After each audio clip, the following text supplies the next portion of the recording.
it right, child. It's gonna take time, whole lot of precious time. It's gonna take patience and time to do it, to do it, to do it, to do it, to do it, to do it right, child. I got my mind set on you. I got my mind set on you. I got my mind set on you. I got my mind set on you. And this time I know it's real, the feeling that I feel. I know if I put my mind to it, I know that I really can do it. I got my mind set on you, set on you. I got my mind set on you, set on you. But it's gonna take money.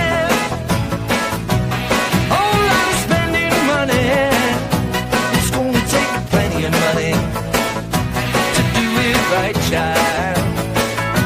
It's gonna take time, whole lot of precious time. It's gonna take patience and time to do it, to do it, to do it, to do it, to do it, to do it right.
Folks, welcome to the show tonight here on the Sports Talk with Chris Heidel. You know, George, he's back in the saddle and joining us tonight. I am wearing the Irish jersey just for you, George. So there you go. Know it. Little Montana for you. I have a brand new broadband here at the house, so it might go in and out because we just updated it on Sunday. So this is the first time we're actually doing something with it. So stay. Hopefully everything should be fine. Tonight we're going to do we're going to preview the national championship game. We will have Marc Edwards and Reggie Brooks will be joining us at 6:35. But right now we're going to jump into the Delaware Classic. Adam, next week they're going to be in Middletown, Delaware for the Delaware Classic, and let's bring in Bill O'Neill, who was finished. I think he finished third last year, right, big guy? Yeah, and I think he wants to. I think he's ready for the Eagles to go to the. Oh, it's called. You can't hear us, Bill? Hold on, Bill. Can you hear us? I don't know. The weather is one of those things around here. Yeah. Anyway, Bill, can you hear us? Yeah, I got you. All right. Yeah, I got you. Sorry, my headphones. That's okay. I know you're ready for Eagles fly on Sunday, right, Bill? Yeah, it should be a good game. I know. You look cold. Also joining us on the phone is the defending champion of the Delaware Classic. He wants to go back to back. It's our good friend David Kroll. So guys, thanks so much for joining us tonight. And before we talk bowling, we do have to start by talking a little NFL football with you, Bill, because you are a diehard Philadelphia Eagles fan. So what do the Eagles got to do to get to the NFC Championship game? You know, because the Commanders are not going to be an easy foe on Sunday. Well, they're playing the Rams. The Rams. Okay. They got to keep playing defense the way they're playing.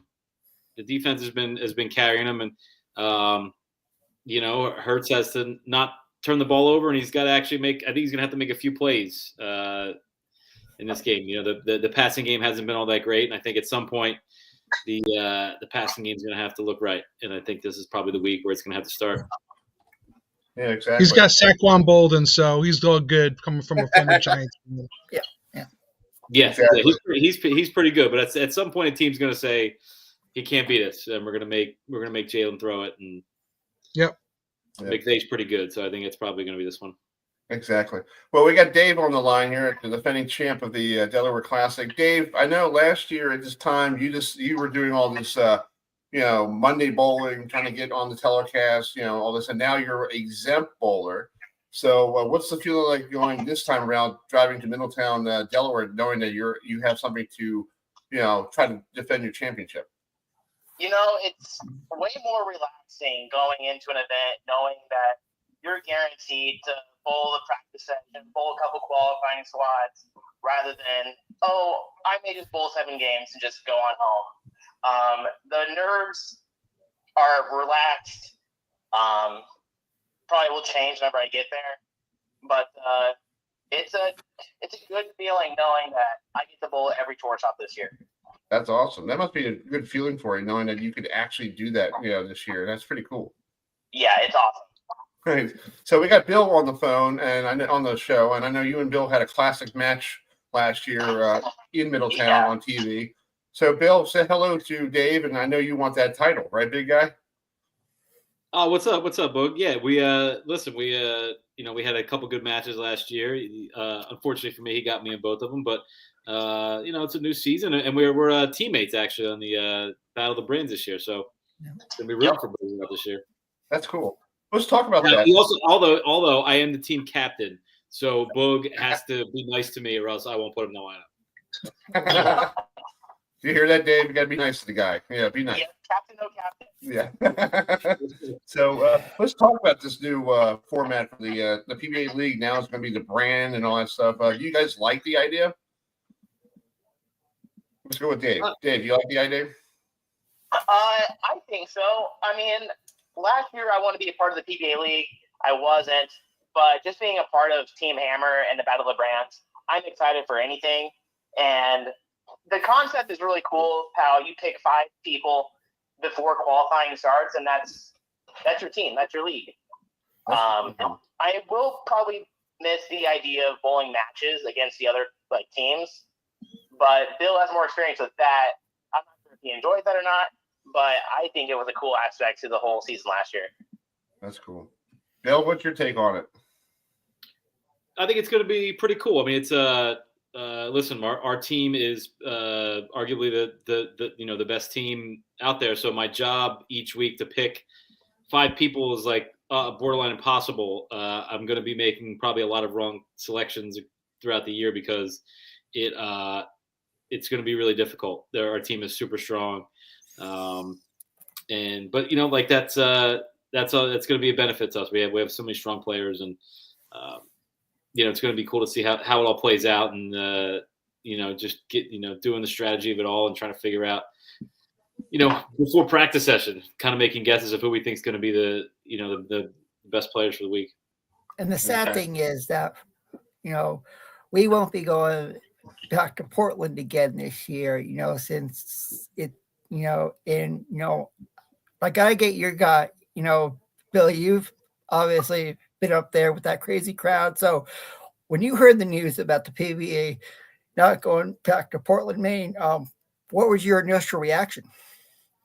Yeah, I was pretty upset. I mean, that's a place that I love, hold dear to my heart for numerous reasons, for the PBA League, for the PBA playoffs. It was just the most fun place to compete. The center itself, the all the people there is, that to me was the best part of the PBA every season. Yeah. And I know Boog never made it there, but when I heard the news, I was like, man, we all know how good Charlie Mitchell does up there at Bayside, ever since Tom Clark, said we were going, to Portland, and I heard the news, when the schedule was announced, I was like, man, but I will say this, guys, I am coming to Akron for the TOC, and I am coming to the PBA Tour Finals in Bethlehem, Pennsylvania, sometime in June. So I look forward to seeing you guys during Easter week for the TOC, since it'll be nice to have it on. It'll be a little weird to have it on Easter, but the PBA Tour has had tournaments on Easter before, so it's so Boog, my question to you is, what do you got to do to defend your title next week in Delaware? Just keep cool, calm, and collected. Don't really think much about the past and just focus on each shot at a time. It was cool to win last year, but it's time to focus on the now and just hopefully fill some frames, get some strikes on the board. I don't think I'll be over the gutter cap this year with bowling on Cheetah in 36 or 35 mils. So yeah, I saw that. I saw the pattern. Cheetah 35. So George, you have any questions for both guys? I just got probably the easiest question that you're going to get in a long time. So, what's the biggest change in equipment that you've seen that you've had to make the biggest adjustments with? Who wants to take the first question? That question. Who wants it? What was it once again? I'll go. Okay, Bill will go. Hold on. Go, Bill. For me, it's unquestionably the comeback of urethane. Not necessarily for using urethane balls, but what the urethane balls do to the lane. And so, when I first started bowling when I was super young, everybody used urethane, and then it went to reactive. So I didn't see it for a large portion of my career, and then the last probably 5 years is when it's made a comeback, and I feel like they kind of cater the lanes to urethane now, so it becomes almost impossible not to use it. And what it does to the lanes and is like something you can't replicate with practice. You have to just experience it, and it's something that takes a lot of time and experience in order to just figure out what works best for you when you're following players that have used a lot of urethane and what it does to your ball and how you get it to strike. And it's always evolving, and it's something that keep my eye out for quite a bit. I'm a nitro guy myself, so I've stuck with that ball for so many years, and I never made the transition over. But yeah, I can't imagine what that does to your psyche, and it takes you back to the old days of having to figure things out. It makes it probably more challenging. Yeah, I mean, using urethane itself makes the game way simpler. It actually takes quite a bit of the thinking out. But it's after you get out of the urethane is where the thinking comes back in, and it makes it a lot more difficult trying to figure out where that oil is down the lane and how it's going to affect your ball, and then pair to pair, and it makes your having proper ball roll for the pattern you're bowling on so important, because if you get your hand in the wrong spot and you hit that spot down the lane that urethane made, there's nothing you can do. You have to get it rolling before that spot, and just stuff you kind of have to figure out as you go. Yeah, exactly. What's your take on it, Dave, about it? The urethane and all that stuff. Growing up, so I'm only 29, so I didn't really throw a lot of urethane growing up. I bowled junior gold. I never really threw it. I always didn't really like it. I didn't start throwing urethane until the Purple Hammer days, so I'm pretty late into that. Right. But again, in my youth days, I always threw weaker symmetrical stuff. But now on tour, all we throw are big ASMs, big core, big engine bowling balls, and that's kind of different for me. I've always just thrown the lower end symmetrical pieces, the stuff that boomerangs down lane. But the tour has definitely changed, where it's been majority urethane, and then you get to a bigger ball, and just that's your process. Urethane, then what happens next after that is basically who you follow, what do they do, type of thing. Yeah, exactly. Well, guys, we're up against the clock here, but I appreciate you guys joining us tonight. Bill, good luck with your 76ers. Hopefully, you guys can get back what you're going. You know, I know Embiid is like falling off every 5 weekends. You know, and I'm scouting the draft. Yeah. Yeah. Well, and I want to say something. I'm very sorry for my Mets to knock you out in the divisional round. I'm sorry. Yeah, I apologize. That is more upsetting than the Sixers. I mean, guys, spring training's right around the corner, so it's like, you know, we three will be contenders in the NL East again. Yeah, we'll be Yeah. Yeah. So you guys, good luck tomorrow. The trip to Delaware, and be safe. It's going to be cold as crap next weekend. So have a great. Yeah. Welcome to Delaware, Dave. It's not going to be that warm. So Awesome. All right, buddy. Thanks for coming on tonight. Yep. Thank you, guys. All right. See Good luck, guys. All right, see you guys. Thank you. All right, Bill. See you, buddy. Bill. Bye. All right, that's Bill O'Neill joining us tonight, and also the champion from last year, Dave Boo Kroll, who won the title last year. So we're getting ourselves 6:30 here. So George, I saw something you put on Facebook yesterday about Lou Holtz wasn't planning on going down to New Orleans, but I guess he disturbed the bear. You know, after they won last weekend, the first thing I posted was Lou Holtz and Ryan Day have a destination meeting. Yeah. We did. That's true. Yeah, here's the tweet real quick. You know, if Notre Dame doesn't win, it's because they want to preserve the Ryan Day's job. I was originally going to go to the game. I was going to be in game in spirit, but I got to drag my body along as well. I'm like, only Lou Holtz could say something like that. True. Yeah. True. Well, coming up at 8:15 tonight on the program, we're going to speak to the former head coach of New Hampshire, Coach Sean McDonnell, who Coach Mac, because he was Ryan Day's first coach at New Hampshire. He was the offensive coordinator when Chip Kelly was there, and those two were.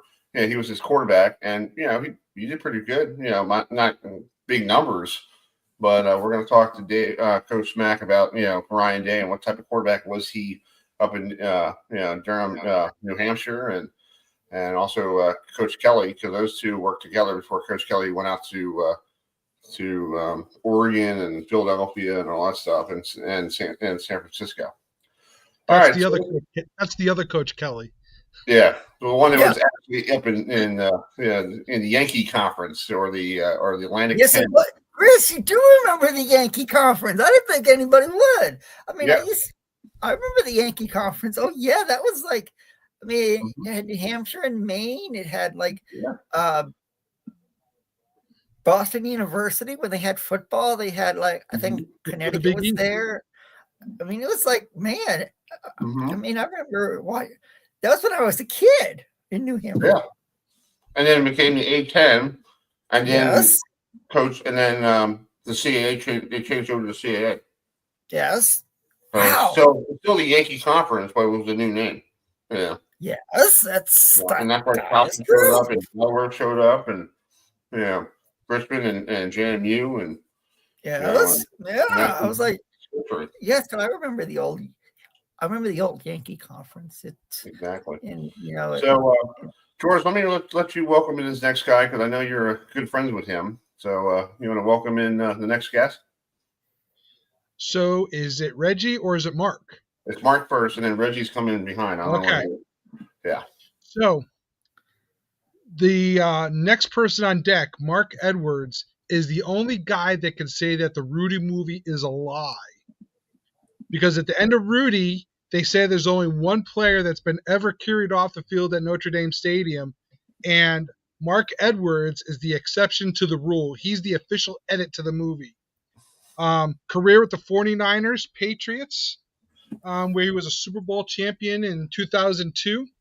He played with the Jaguars and the Bears, and he had the role of fullback, which you really don't hear much talk about anymore. So without further ado, let's bring in Big Marc Edwards. Well, I'm not as big as I used to be. People see me now. I'm down to 220, which was my freshman year weight at the University of Notre Dame.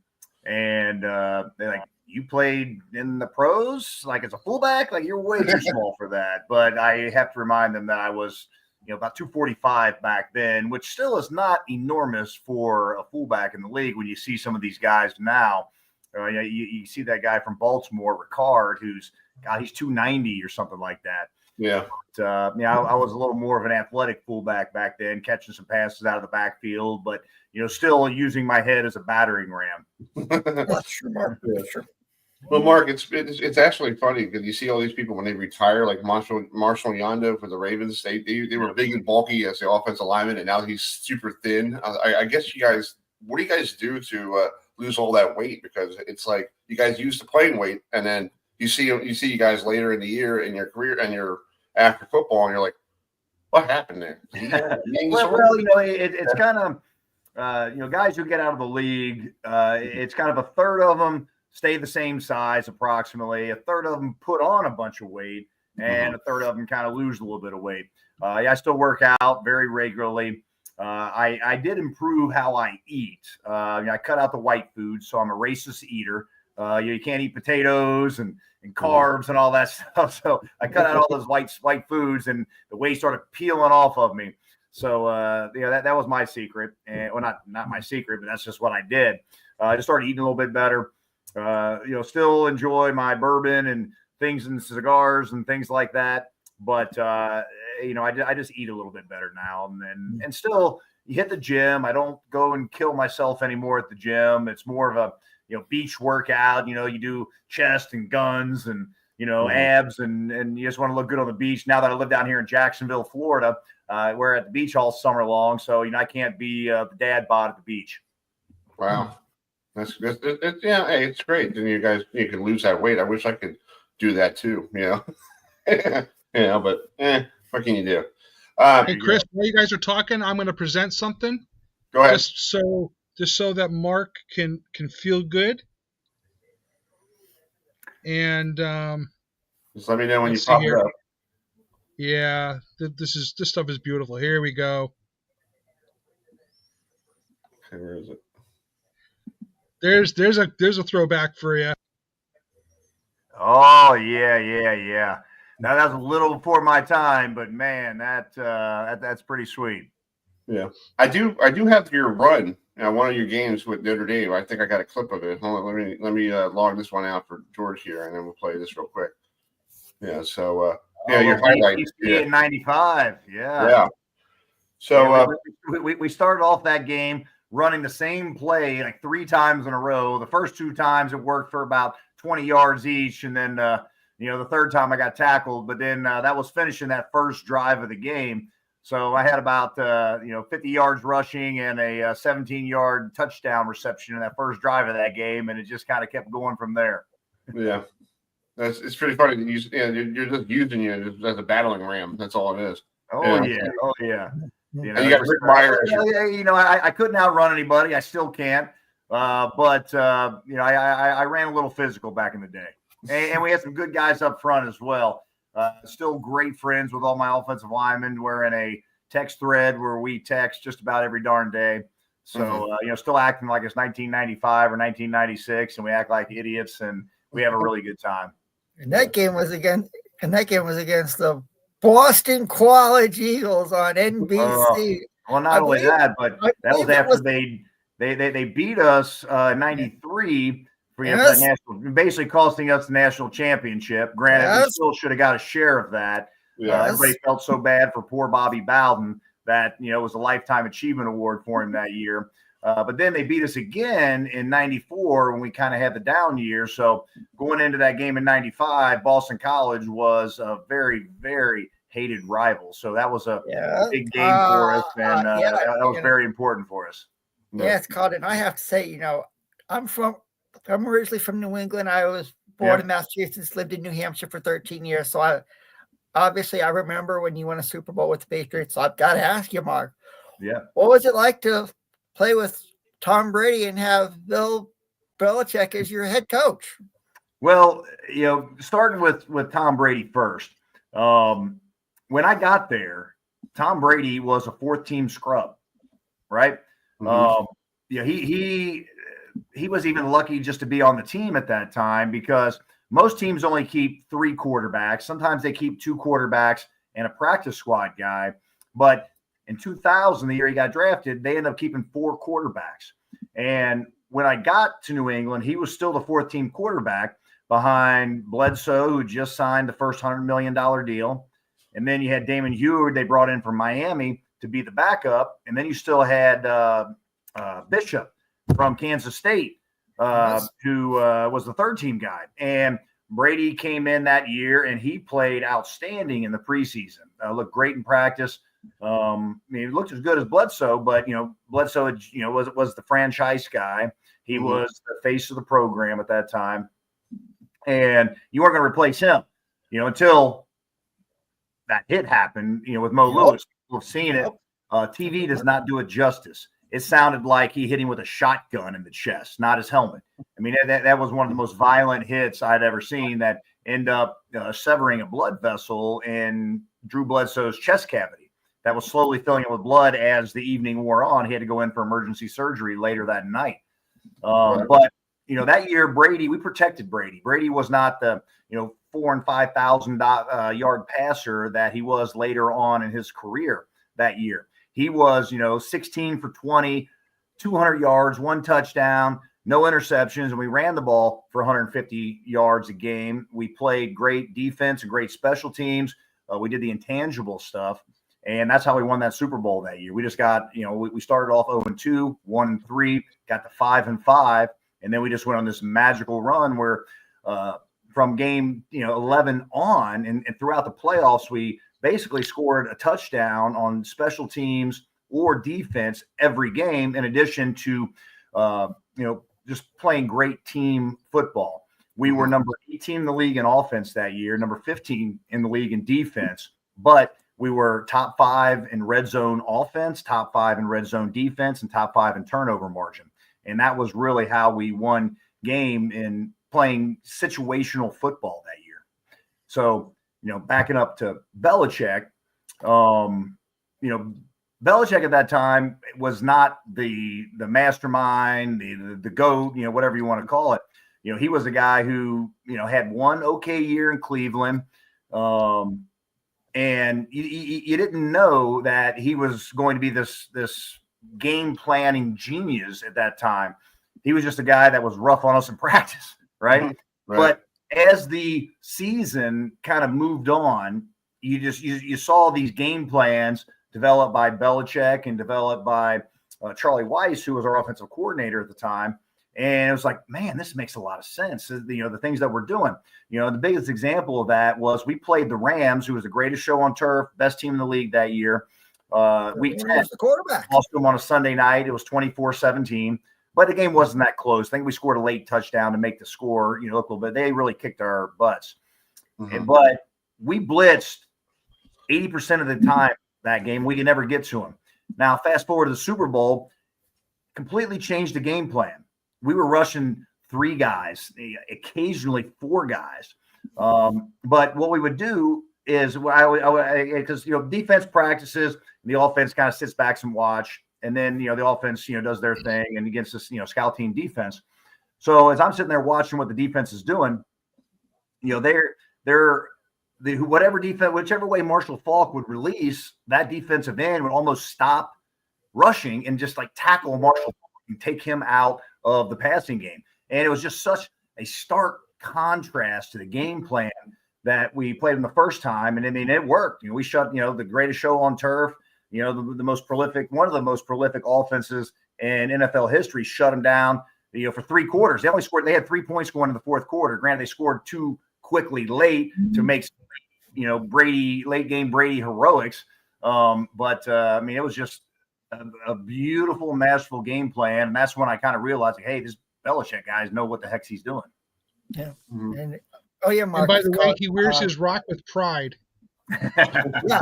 Marc. The first time I met Marc, I'm introduced to Marc, and he sticks his fist out to me, and I'm like, "Holy cow, that thing's huge!" Yeah, and you know what? I mean, that was the first one the Patriots won, 2001 season. The one they won in 18, George, is literally twice the size of it. That is how the evolution of the Super Bowl ring has just gone. I mean, it's absolutely crazy how big they are now. Like, I walk into a place, if I wear it, the whole place sees it. It's big, it's gaudy, but you still wear it. Like these ones now, I mean, they're like, ludicrous. Yeah. Oh yeah, Marc. It's called. I will say this, Marc. You were born on November 17th. I'm a week after. I was born on the 24th. So your birthdays and I are separated by a week. By a week. All right. Well, I'm 50 now. So I mean, I'll be 44. I'll be 44. On the I just turned 50. My birthday just recently in November. Yeah, it's called.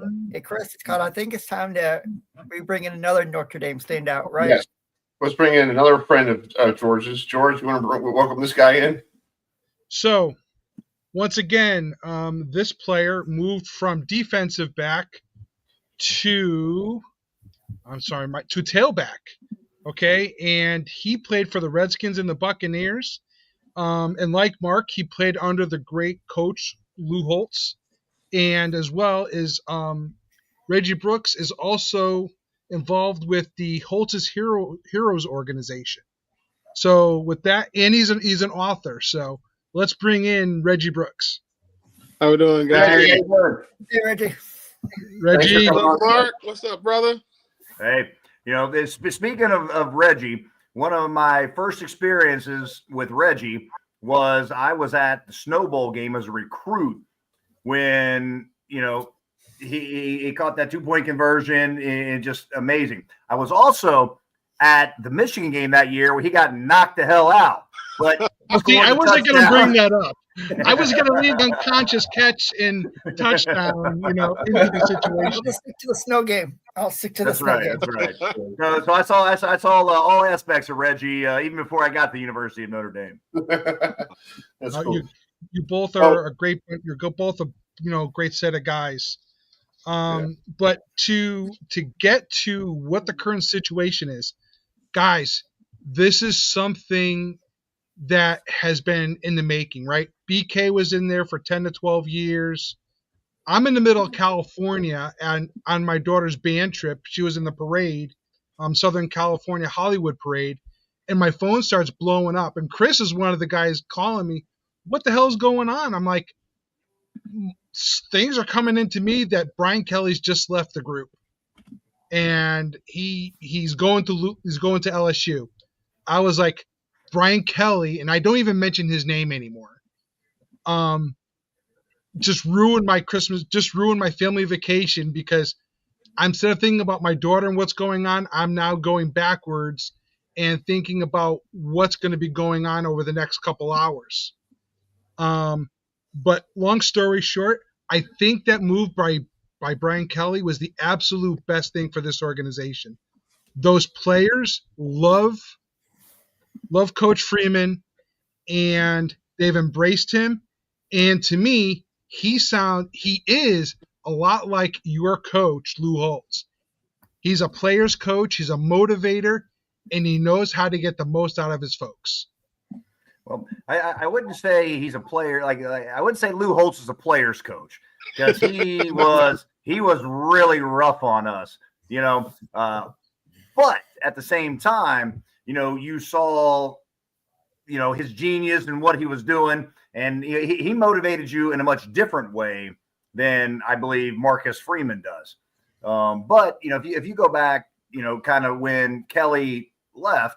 I'm very appreciative of what Kelly did because Notre Dame, we were down, right? We were not a top 25 program.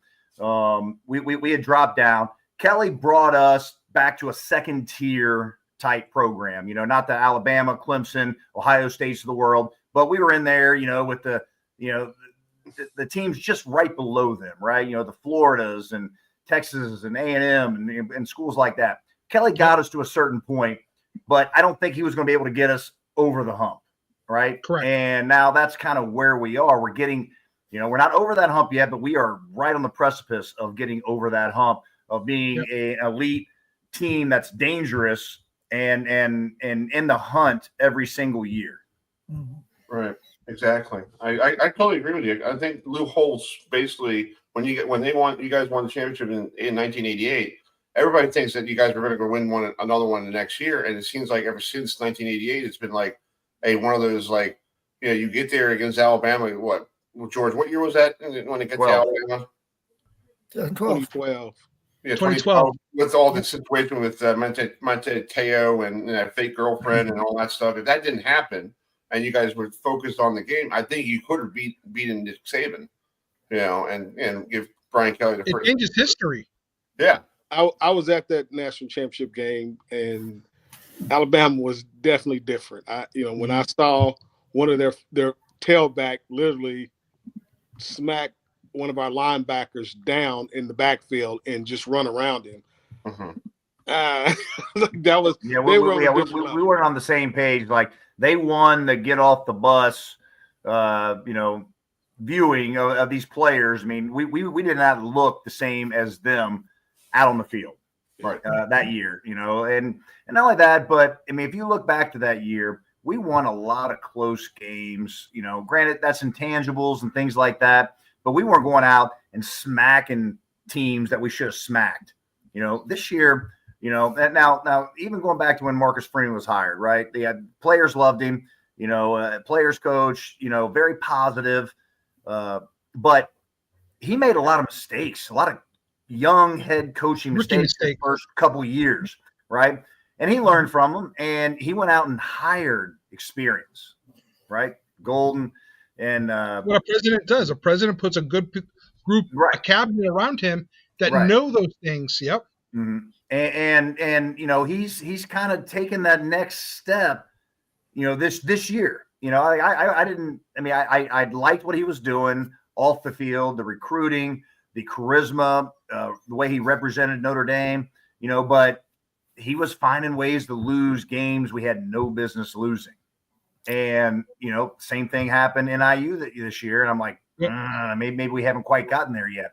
But from that point on, we have been putting the smackdown on teams we should be putting the smackdown on and embarrassing them and burying them. And that's what you need to do to get to that next level. And, now we've had some big games, the last few weeks as well. And we stepped up in those big games. The narrative always was under BK, you lose the big game. And now we've won 3 big games in a row. And I mean, we got the biggest one since 1988 coming up right now, or maybe, 93, the Florida State game. Yeah. Oh yeah. I will say this to you, Reggie and Mark. Chris and I covered the ACC, and when we were at ACC kickoff a couple years ago, Chris, we saw Riley Leonard when he was at Duke, and I was really impressed with him, at Duke, and now what he's done at Notre Dame, I mean, it's incredible, sensational. I mean, he's got that running back and Jeremiah Love that he can hand the ball off to. I mean, I think this is going to be a close game on Monday night in Atlanta. I think Ohio State is currently favored right now. So I think this is going to be Riley Leonard has impressed me ever since he stepped on the field in South Bend. Well, my thing with Riley is the fact that, he was unable to practice all spring. He missed part of the summer ball, and he's made progressions. And, early on, I just don't think he had the confidence and the connection with the receivers or the tight end early on in the season. But he's gotten progressively better. But he's going to have to play lights out because Ohio State's going to stop the run. Right. They understand that, that's the machine that makes Notre Dame function offensively. Defensively, our defense, I'll put them up against anybody in the country. They just play a physical brand of football. They're fast. They're active. They do a great job. Except one of the guys that just really stand out to me, you got Xavier Watt on the back end, but Kaiser in the middle. He does such a great job of getting guys lined up in that front seven. And he's one of the better rushing linebackers you'll see because he finds a way to have, get those angles. And then you got Drake Bowen, you have Osbury, you have Snead, Don Shula. And then, to have those two corners play like they're playing. Because I thought when we lost Morrison, we were in trouble. In the country. Yeah. And you got a freshman, a true freshman, and a true sophomore lining up at the corner and playing, because they're going to have to play lights out, because Ohio State's going to attack us downfield with their passing game, because they're elite on the outside. So we're going to have to get some pressure on Will Howard and make him uncomfortable early, because I think, if we can get to him, he will make some mistakes. True. Yeah. I mean, and you look at what Ohio State has at wide receiver. One of their wide receivers is a freshman, and he's doing this as a freshman. You saw what he did against Tennessee and Oregon. Yeah, he wasn't really a factor, in the game versus Texas in the semifinal. But if he gets loose, Notre Dame better watch out, because he's got that speed, and it's probably going to be pretty hard to stop him. Yeah, he's big and physical, but I mean, our corners would be considered long corners. They're in the 6'6", 6'1", 6'2" range. They're going to have to play physical with him. But I think, again, with our safeties and Xavier Watt, if we're able to allow him to roam free, he'll make some plays. And again, like I said, it's going to come back to our ability to get pressure on the quarterback, make Will Howard uncomfortable, to make some mistakes, because that's what won the game last week. Last week against Penn State, was getting the Aller uncomfortable, and he made an error throw, and we capitalized. So and then we're gonna have to find a way to run the ball, but I really think Ohio State's going to stack the box and force Riley to beat us with his arm. And he is very much capable of making the throws. And that's the thing that frustrates me about Riley, is that I just wish he would play with the confidence that he has when he's running the ball. If he throws because I've seen him make the throws, the outcut, he has a strong arm, but he's constantly, he gets, uncomfortable when he go try to aim the ball versus just throwing the ball. I want to see him, again, this is your last game, Riley.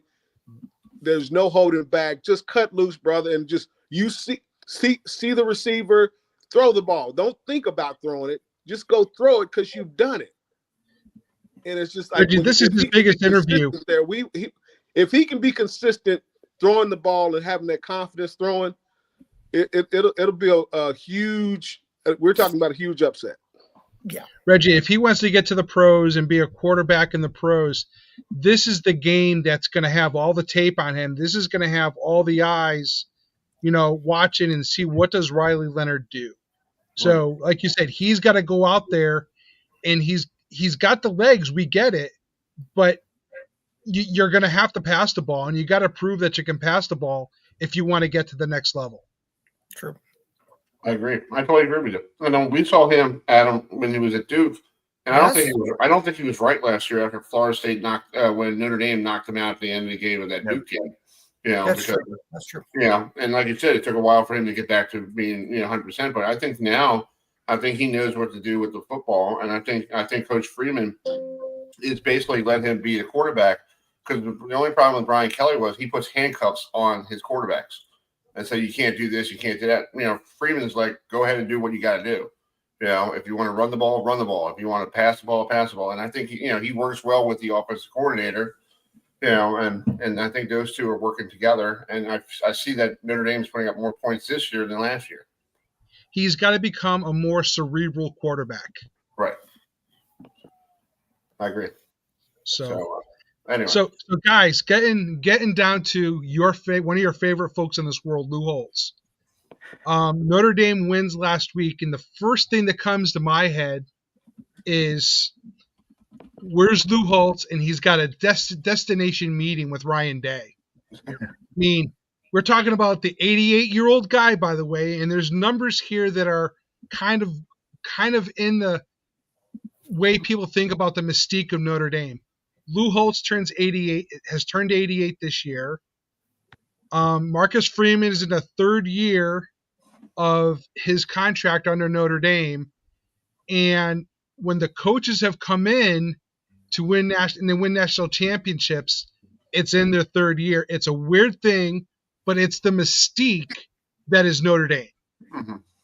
Your thoughts? Yeah, one of the things that I really think has propelled Notre Dame this year is they play with intangibles, right? Mm-hmm. The defense steps up in the key situations. Like we have gotten multiple turnovers in key situations all throughout the playoffs, and we had no turnovers. Granted, we had 2 interceptions called back during the Penn State game, but in the most crucial moment, we stepped up and the defense made a play. And that's the only way we're going to beat Ohio State. I kind of go back to the Super Bowl we won. We were like 9.5 point or maybe 10.5 point favorites, or underdogs. And we won the turnover battle. We returned a interception for a touchdown for our first touchdown in that Super Bowl. We played outstanding defense. We shut down a high-powered, high-flying offense. But we got to make, we got to win the turnover battle. We got to score on special teams or defenses, which we've been, pretty much doing, throughout the season, right?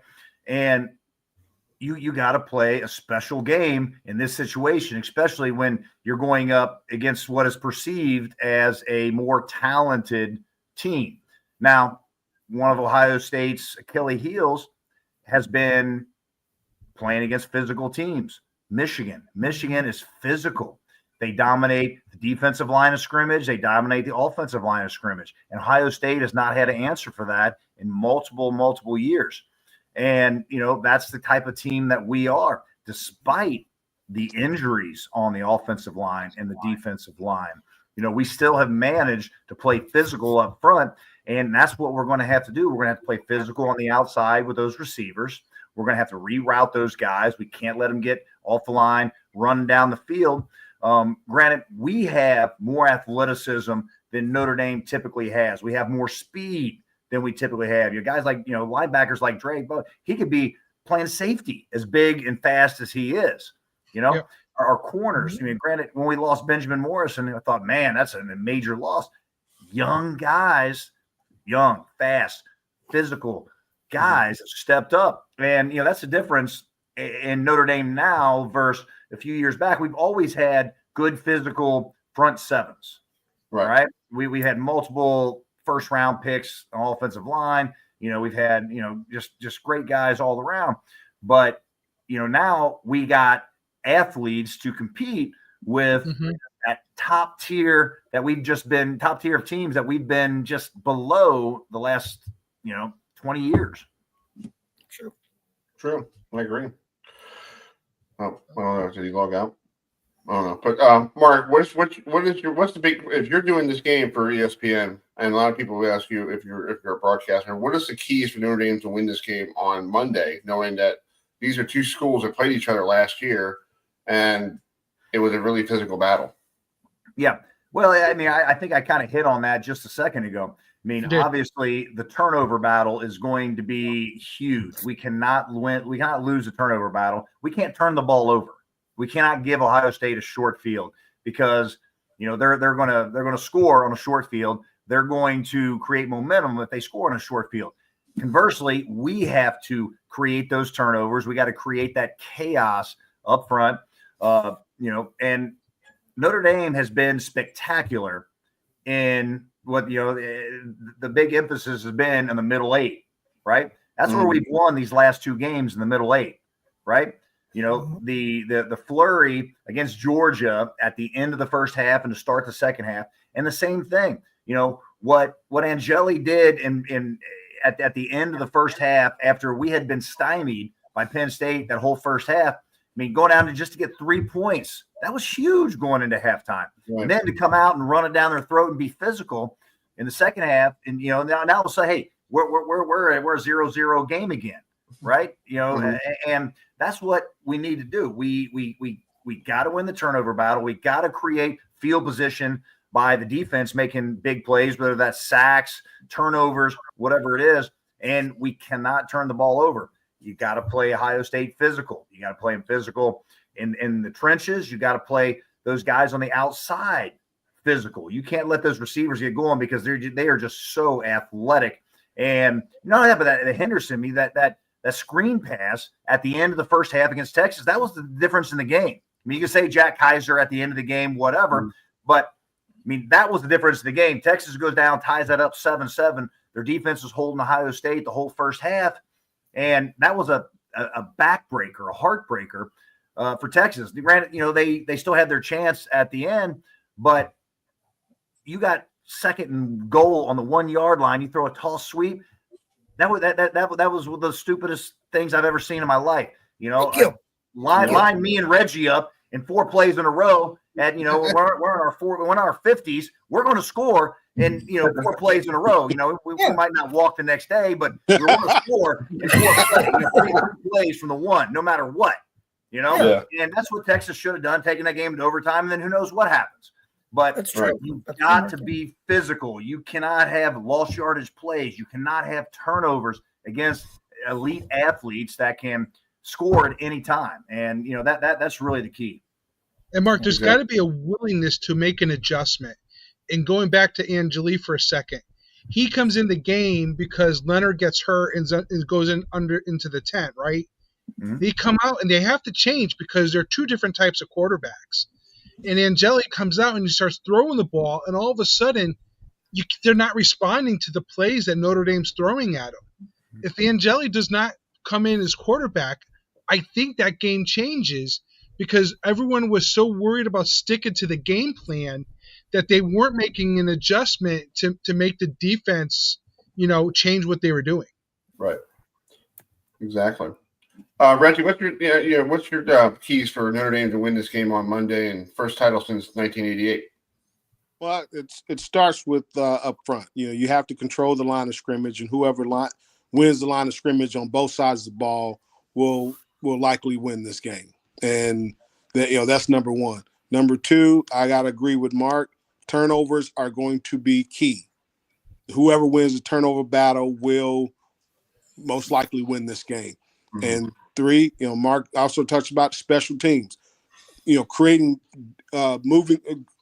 good field position with return or block punt, some sort of special teams big play is going to factor into the success of who wins the game. Whoever manages special teams the best will have the best opportunity to win the game. So, control the line of scrimmage, to win the turnover battle, and more than anything else, like I said, win special teams.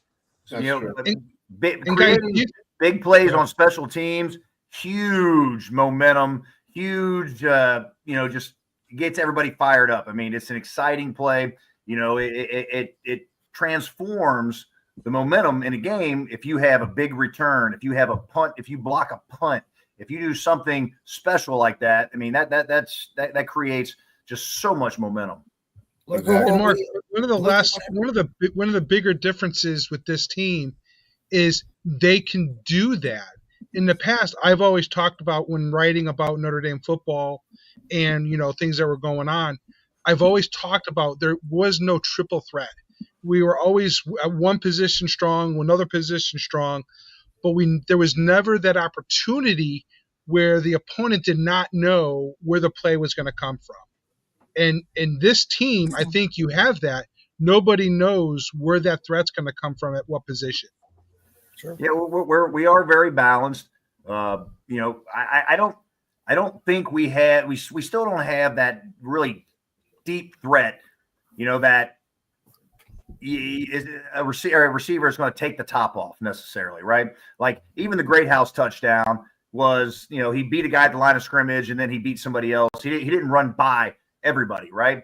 So Notre Dame's got to be a little more methodical in what they do. And granted, if Love is healthy, he can take it to the house just like Trayvon Henderson did on that screen pass, right? Mm-hmm. Yeah. But, he has not been the same since Indiana. Okay. Now, hopefully that little bit of extra rest that we had, because we had a really short week against Penn State compared to the rest that Penn State got.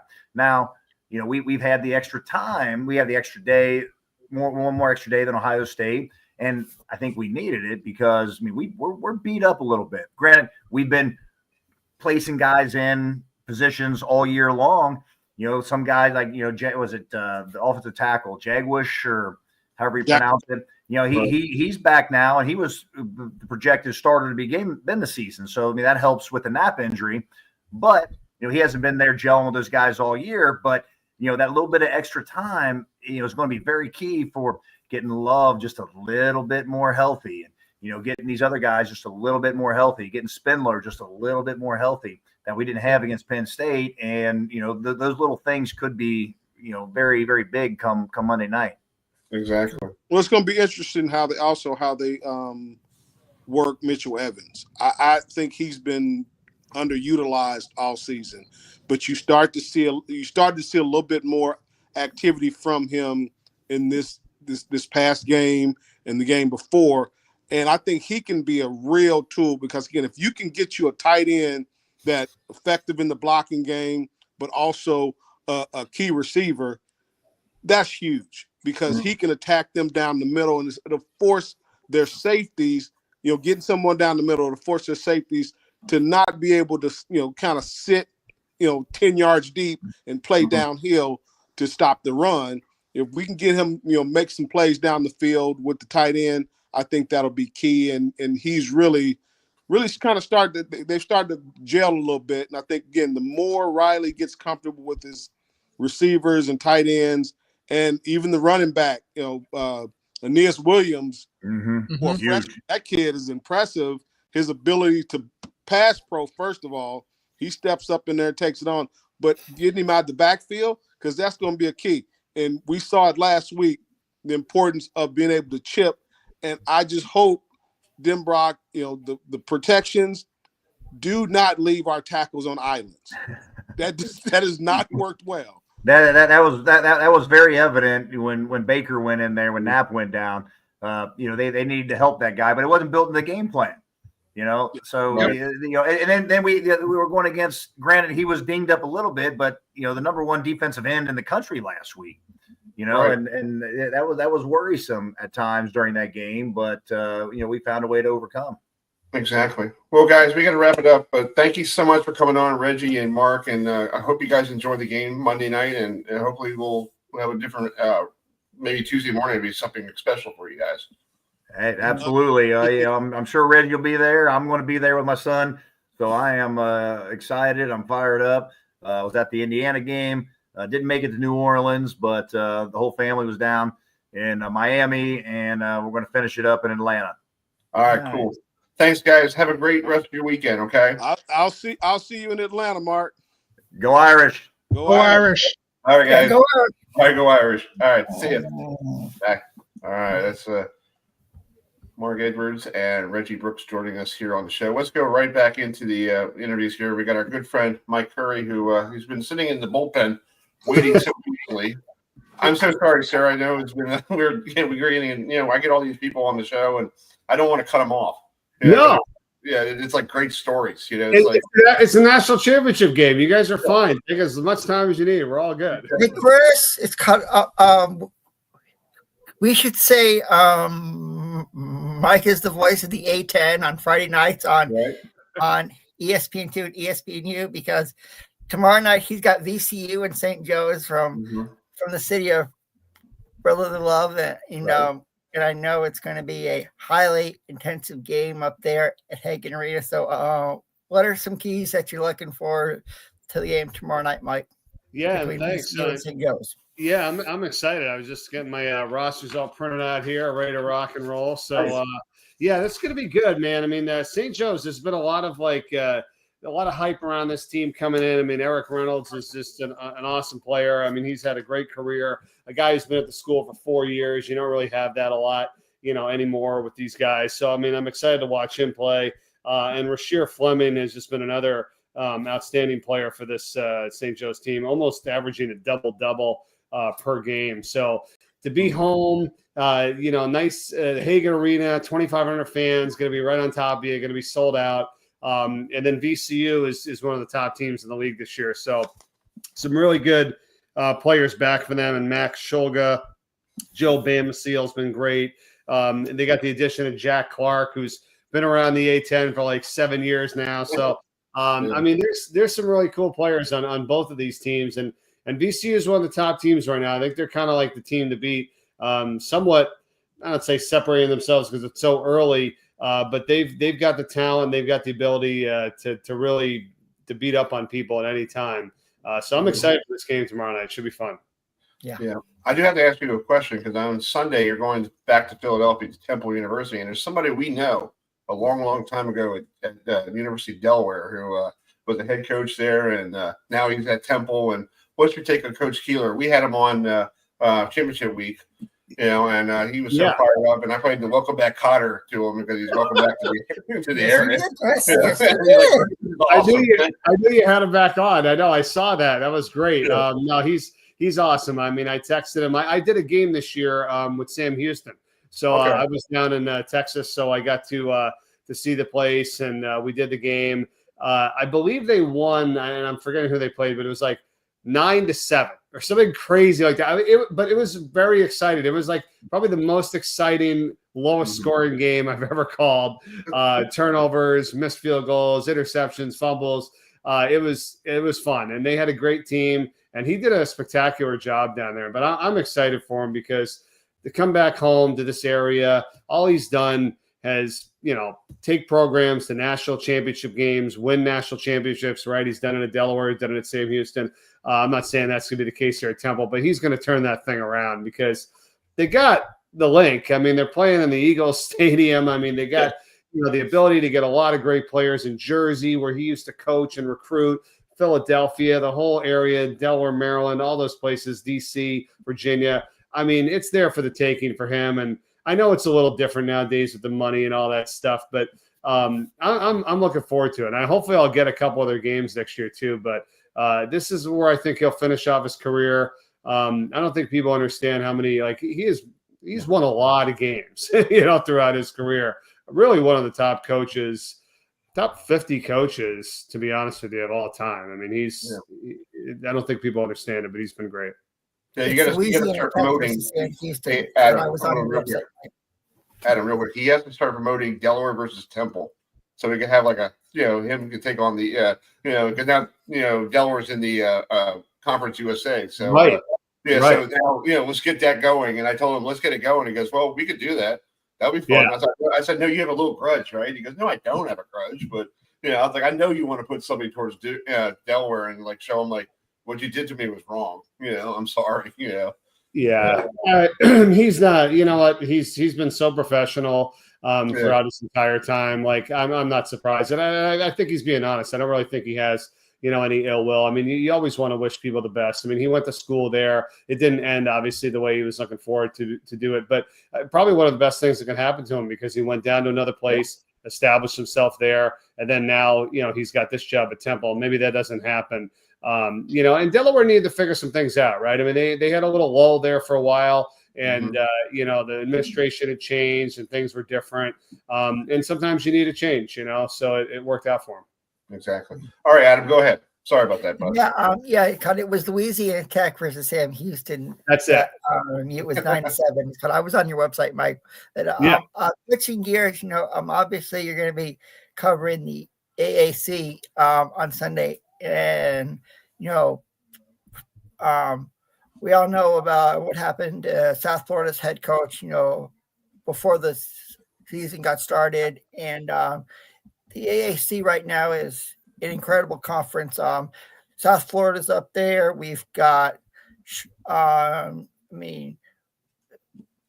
Memphis is up there. Yeah. Wichita State, North Texas. So what's your overall take on the AAC this year? Yeah, well, we got Memphis at Temple going on right now. I'm looking at the score here, 15-14 early. Memphis has been great. I mean, they've had some really good wins. I mean, they beat UConn. I mean, they're 3-0. They've done well in quad one games this year. A couple of quad one wins. They're at the top of the conference right now, and I think it's just about them finishing the year. It's like it's going through the year and into the conference tournament and getting the job done.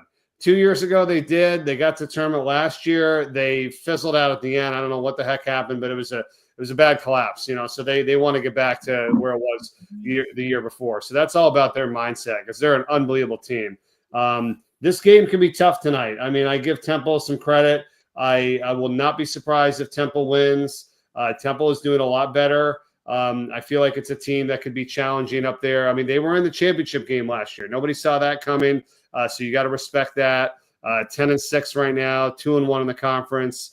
This is big. They win this game. They go to 3-1. Memphis drops to 3-1. But like you said, they got UAB and Tulane are right there. It's good. It's not as ranked up where it needs to be. I mean, there's only a couple teams right now in like the top 100 of the net, but I'm not worried about that. It can kind of shake itself out. We'll see what happens. But UAB was the champs last year. They got off to a little bit of a slow start, but they'll be right there. North Texas is really good. I did a game New Year's Eve, North Texas and UAB. They were down by 18 points. North Texas came back, won it with a buzzer beater, a three-pointer at the end. So a fun team to watch, and I'm looking forward to seeing what they can do this year too. That game was with AAC legend Marc Adams. That's right. Enthusi Adams. I just talked to him today on the phone. He's one of my really, really good friends and one of my favorite broadcast partners. Yes. Go ahead, George. You got the last question, big guy, before we move on. I was just going to make a couple comments, and he was just touching on, folks that come back from behind and they win with a three-pointer. You can add that to the list of probably to SVP's bad beaters. Yes, I know. Yes. It's always like when you when something like that happens and it's like, oh, it was 2.5. How do they know? But then there's also some games where it's like, hey, it's -1 and somebody wins by 30. So, we don't talk about those, but I know it is funny how that shakes out sometimes. And let's all know what Mike is really thinking. This is basketball season. Football, get the hell out of here. College football, leave the building. We don't need playoff. What are they calling it now? Playoff Uary or something like that on the Dr. Pepper commercials? Oh, yeah. This has just been drawn out way too long. And I'm a football guy, but I'm like, it's just too much. Yeah. Everyone needs their time. Basketball their season is going to feel truncated because the college football playoff is going further into the schedule. Yeah, that's a good point. I mean, I also think, to add what you're saying, the NFL is always there too, right? I mean, this is postseason football in the NFL. Like until we get to the Super Bowl, which is a week later anyway, second week in February. You're right. Basketball kind of people start looking at basketball. I feel like in February. You know what I mean? Once February hits, it's like, okay, what's going on in college basketball?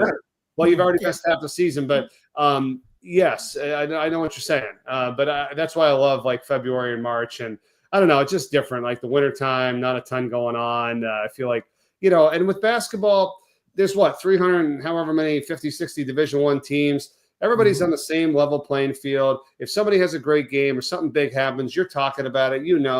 Yes, there's better teams than others, but it's just a different type of thing. Football is like the big guys, and then sometimes everybody else, right? So it's big business there. But yeah, that'll be a fun national championship game on Monday. I'm looking forward to that. Exactly. What's your pick? Everybody's all on Ohio State. I mean, they get a lot of slack for I don't know what reason. I mean, they're unbelievable just because you don't win the title every year. But I'm gonna take Ohio State probably in a closer game. Yeah. I mean, Notre Dame, give them a lot of credit. I don't even know how they lost to Northern Illinois, but it's a pretty darn good team. But I'll take Ohio State to come out of that. Okay, cool. Well, Mike, thank you so much for coming on tonight. I hope you have safe travels. Enjoy being at home for 2 out of 3 days. So that's not bad. Right. And stay warm with this cold snap coming. It's going to be cold as anything next week. So, yeah, I don't get it. The whole country, it's 15, 20 degrees, and then obviously thoughts and prayers with everybody out west, too. So, stay safe, everyone. Stay warm. I love you guys. Thanks for having me on. I really appreciate it. Sorry it took so long, too, okay. With the schedule. You're all good, Mike. We always find a way. We always find a way to get you on, so don't worry about it. Yeah. We'll do it again soon. You guys have a great weekend. All right, buddy. Talk to you soon. Mike, Thanks, Mike. Yeah. All right, that's her. Where's he? I'm trying to find it. Yeah, there he is. That's Mike Curry, the ESPN broadcaster. We know I first met him, guys, when he was at Delaware. So I was this new guy trying to learn the press box, and he was pretty cool and hung out with me. Chris, can I bring in our next guest? Yeah, you want to bring them all in. This is folks. We had a couple bowlers on earlier in the show to preview the Delaware Classic, but now we're going to get the meat and potatoes of the Delaware Classic. So joining us now are Zach Wilkins, Nate Stubler, Matt Ogle, and rapper / PBA bowler, and he's an incredible dancer as well, Keven Williams. So guys, thanks so much for joining us tonight. And first of all, Keven, I love the recent house bowling video you had on your YouTube channel. I love it. But first, Matt, I've got to start with you, since you're, you can't defend your PBA league title anymore since we're not going to Maine. So what's your take on when you heard the news about not going to Portland? What was your reaction? Yeah, I was pretty upset about it. I wanted to try and defend our title there again, or for the second win. But it sucks. It's a great place. Charlie does a great job. But I guess Bolero's got something bigger and better for us. I don't know if it's bigger or better, but we'll find out pretty soon. Yes, our team's the DV8 team's the underdogs. We were the underdogs last year as the high rollers, and we won. So I think we're going to be able to come out on top again as the underdogs. So maybe they'll start rerating the teams a little different. Yeah, exactly. So let's talk about this first tournament. Normally, we always had the one of the majors, but this year it's going to be the Delaware Classic and then the United States Open. So what's your take on going to a place called Middletown, Delaware? Basically, people don't know where that is. It's actually in middle of Delaware, between Dover and Wilmington, Delaware. It's like right in the middle. So what's your take on this first stop? Other than it being cold, extremely cold next week, it's going to be okay. But Middletown, Delaware is great. We always get treated well. The center there is amazing, and I look forward to going there. I'm glad we're not starting with a major. Myself, I haven't gotten much practice in. I've been in a truck plowing snow for the last week and a half, so I'm trying to get all the practice in I can here in the next few days. So, I'm looking forward to it. It's going to be a great time. Yeah.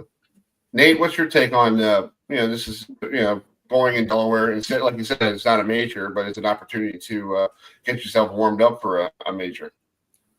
Yeah. So, at the end of the day, no matter what, whether it's a major, whether it's a smaller professional national title, at the end of the day, it's still a PBA national title. So, I try to treat every single tournament, no matter how difficult the format is, no matter how difficult the lane conditions are. Like, at the end of the day, whether you're bowling 4 days, whether you're bowling 6 days, 7 days, it doesn't really matter. At the end of the day, you're just always trying to be prepared, to the biggest extent you can.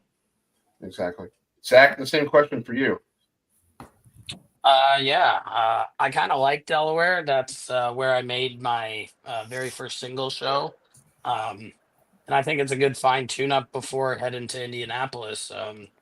With Delaware being, pretty tough pair-to-pair, I really think it's going to really hone in on your accuracy and just, navigating, different transitions from pair-to-pair and topography, especially knowing we're going right into the U.S. Open where, shot making is going to be quite a premium. Mm-hmm. Exactly. And Keven, the voice of Keven, you out there? So what's your take? I am out there. Sorry. That's okay. Go ahead.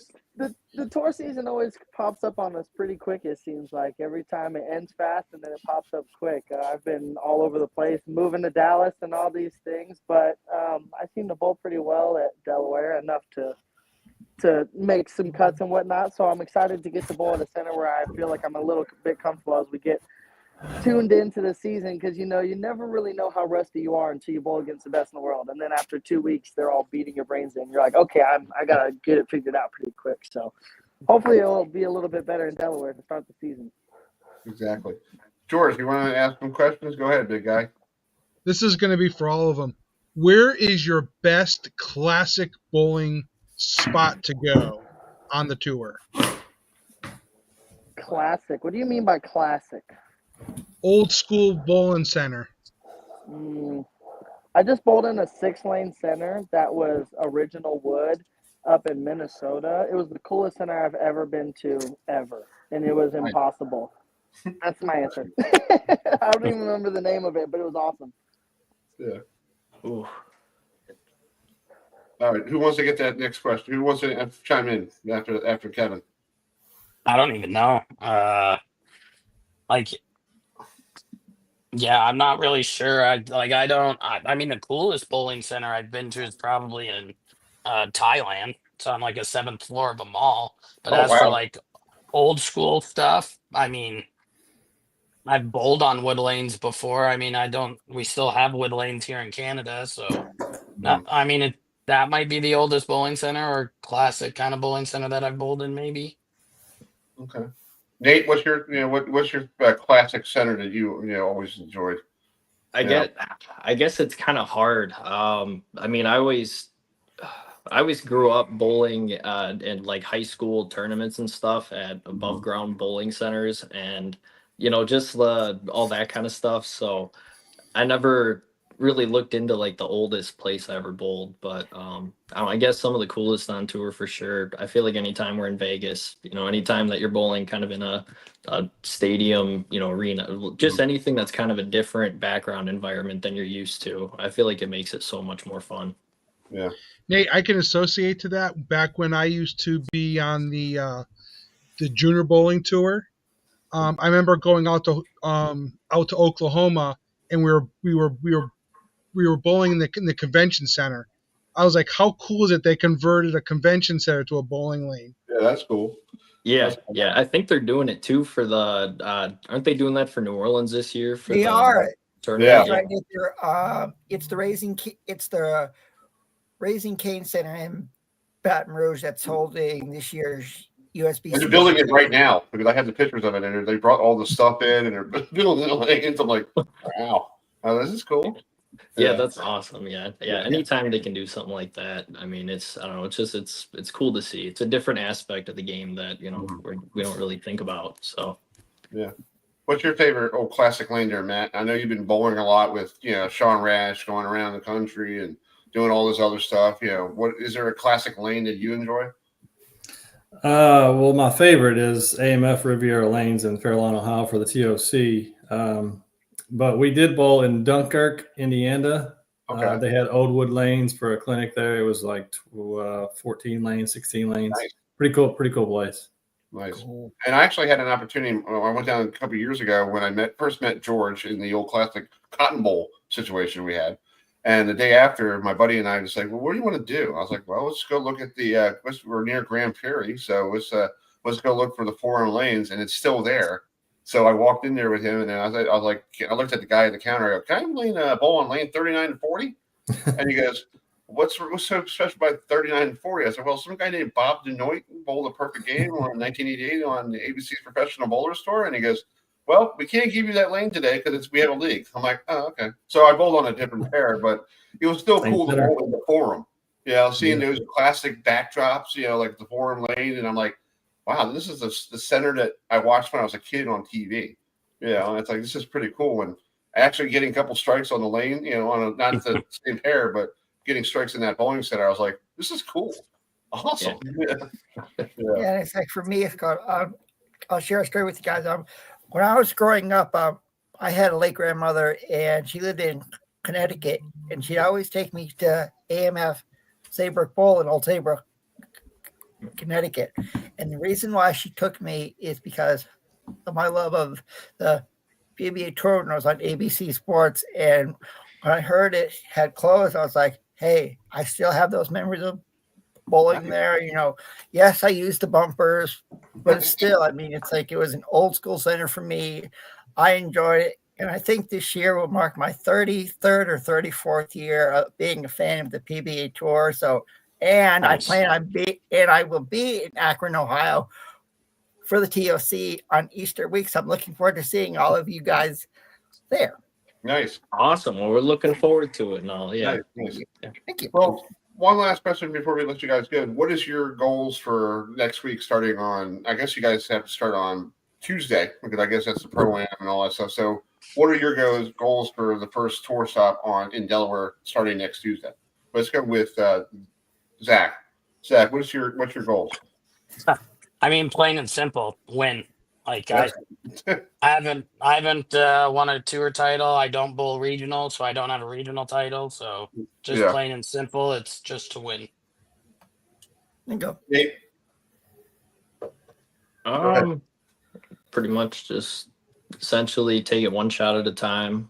Just kind of see, kind of like Keven was saying too, like sometimes the first week is really kind of a tester, just to kind of see where you're at compared to the other guys. Cause you can practice and feel as good as you want, but until you're competing against those guys, it's really hard to get there. So really just kind of take it, step by step, see how everything feels, see how everything goes. And if it goes great, wonderful, take it in stride for the next week. And if not, take it as a grain of salt, but still remember, learn from it and make sure that I'm ready for the next week at the US Open.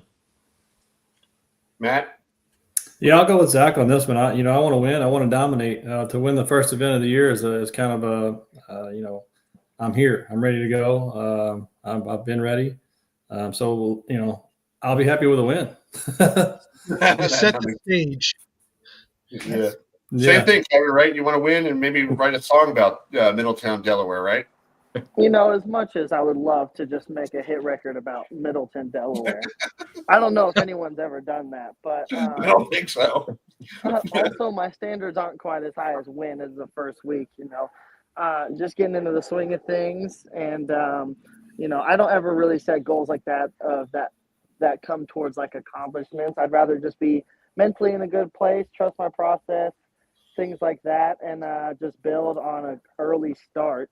But if I win, I'll write a record. I'll write a record about Delaware for sure. I'll do it.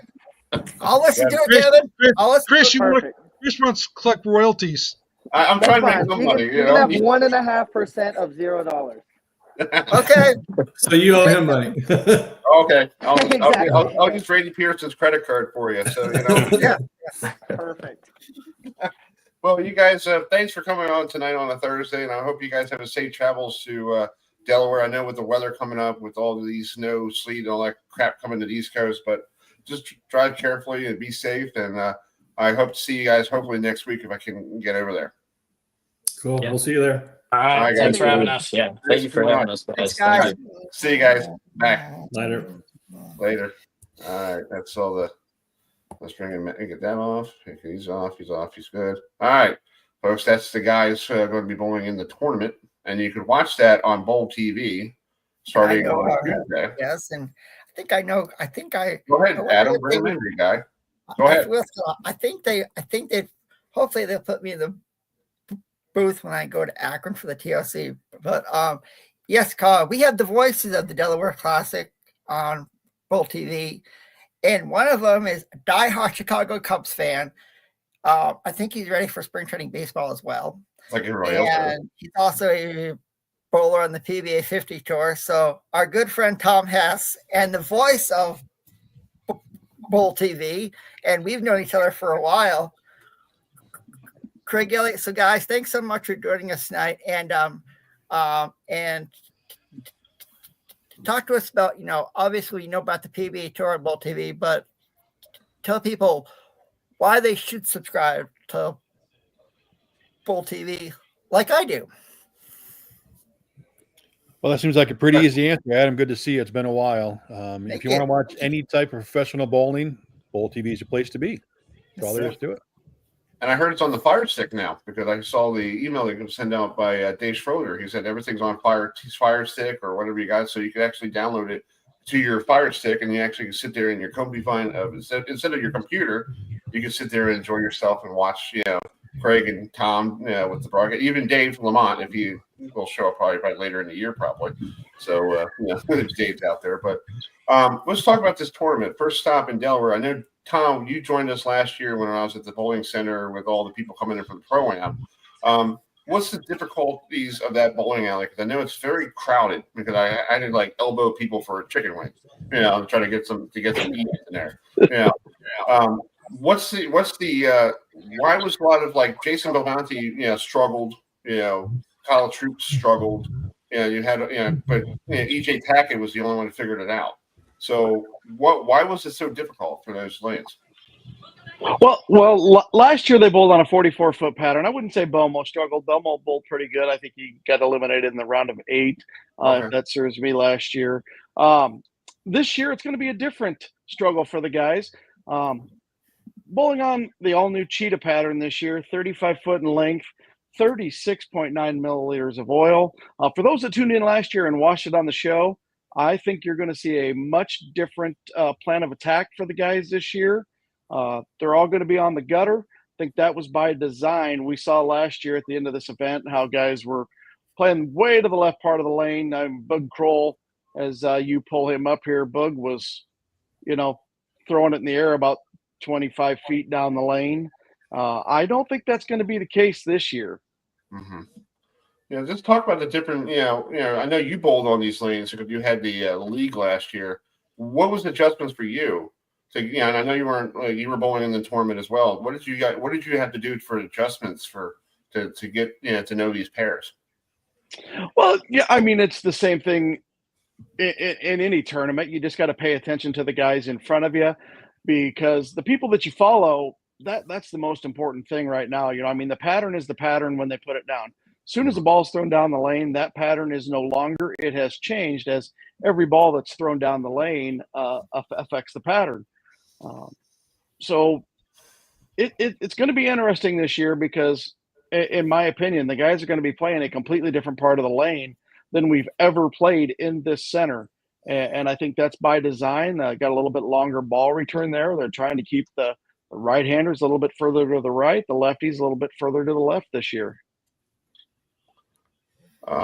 Craig, what's your take on these? I don't know if you were there last year with Dave Vermont or anything. What did your observation? Yeah, I was there last year. I've been to Delaware a handful of times. Always a fun place to go. Mike Zangi and the crew there do a great job. Matt Wozni takes care of us. It's an awesome center. I'm looking forward to being back there to kick off the season. And cheetah is one of my favorite patterns. It can be high scoring. Hopefully it stays there this year. And let's see some fireworks this week in Delaware. George, you have a question for both Craig or Tom? We talked to the guys earlier about, equipment and changes.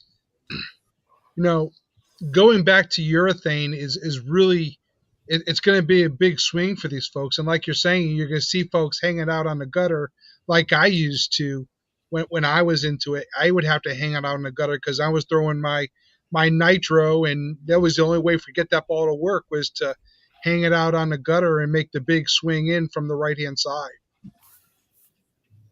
Yeah, it's going to be interesting this year. I don't know if we're going to see a whole lot of urethane with this high volume. It's going to be the best bowlers in the world, the 55 exempt guys, the guys with the title in the last 10 years, truly is the best bowlers in the world. And right now, with this being a new pattern, I mean, it's all speculation. Everything is really up in the air. And I think everybody should tune into BowlTV and watch and see how the best bowlers in the world decide to attack this brand new 35-foot cheetah pattern. I will next Friday, since I don't have to work.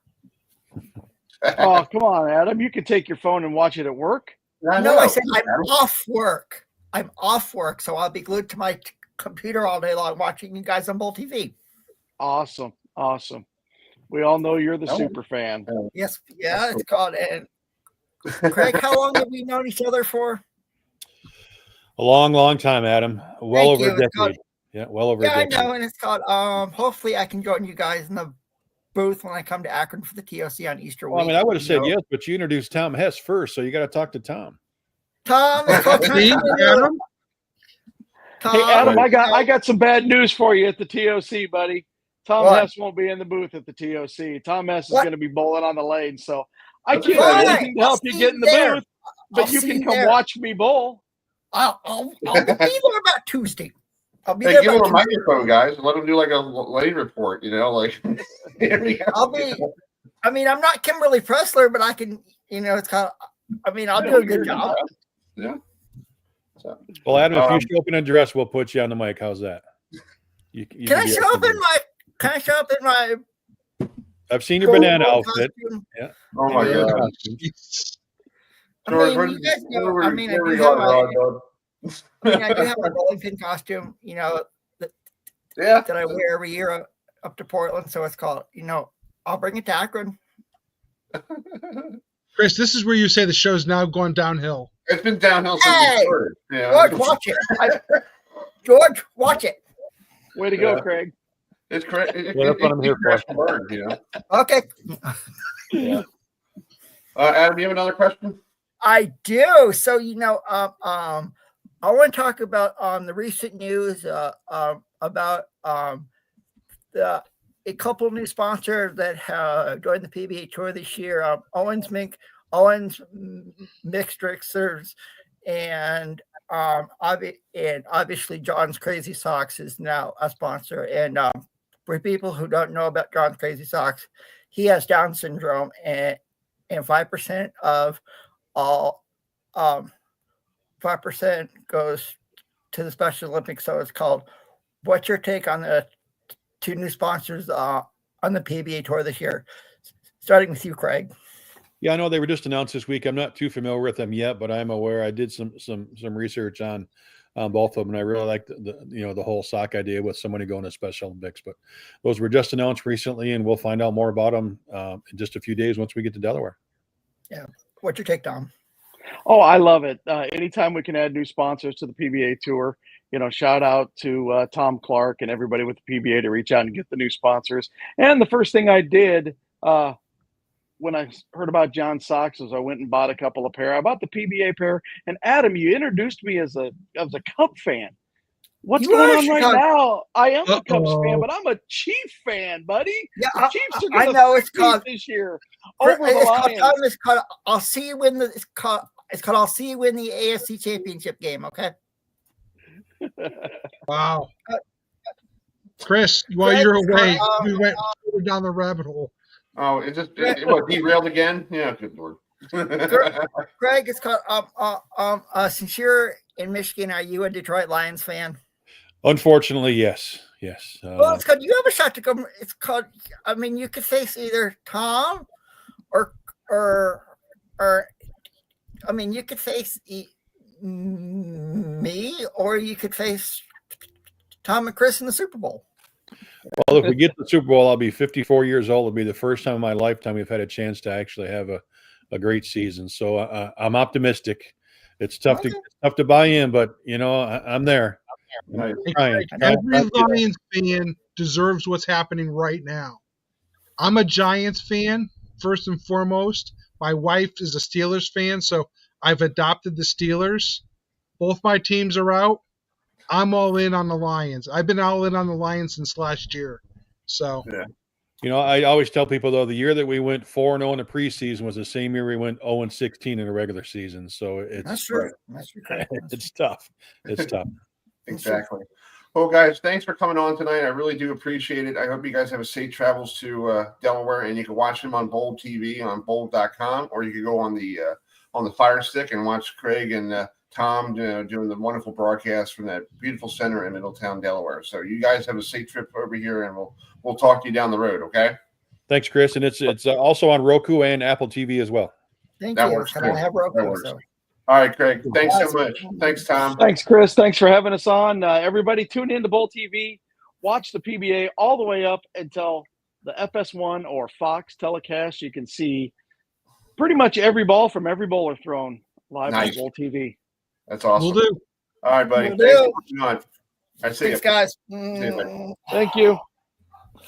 All right, that's Tom Hess on the show. Let's bring in our good friend Mike Aulby, who and we have on the phone, we have the commissioner of the PBA, Tom Clark, joining us here on the program. So, Tom, welcome to the show. Thanks for coming on. Say hello to the great Mike Aulby, who is on the show with us. So, Mike, say hello to Tom.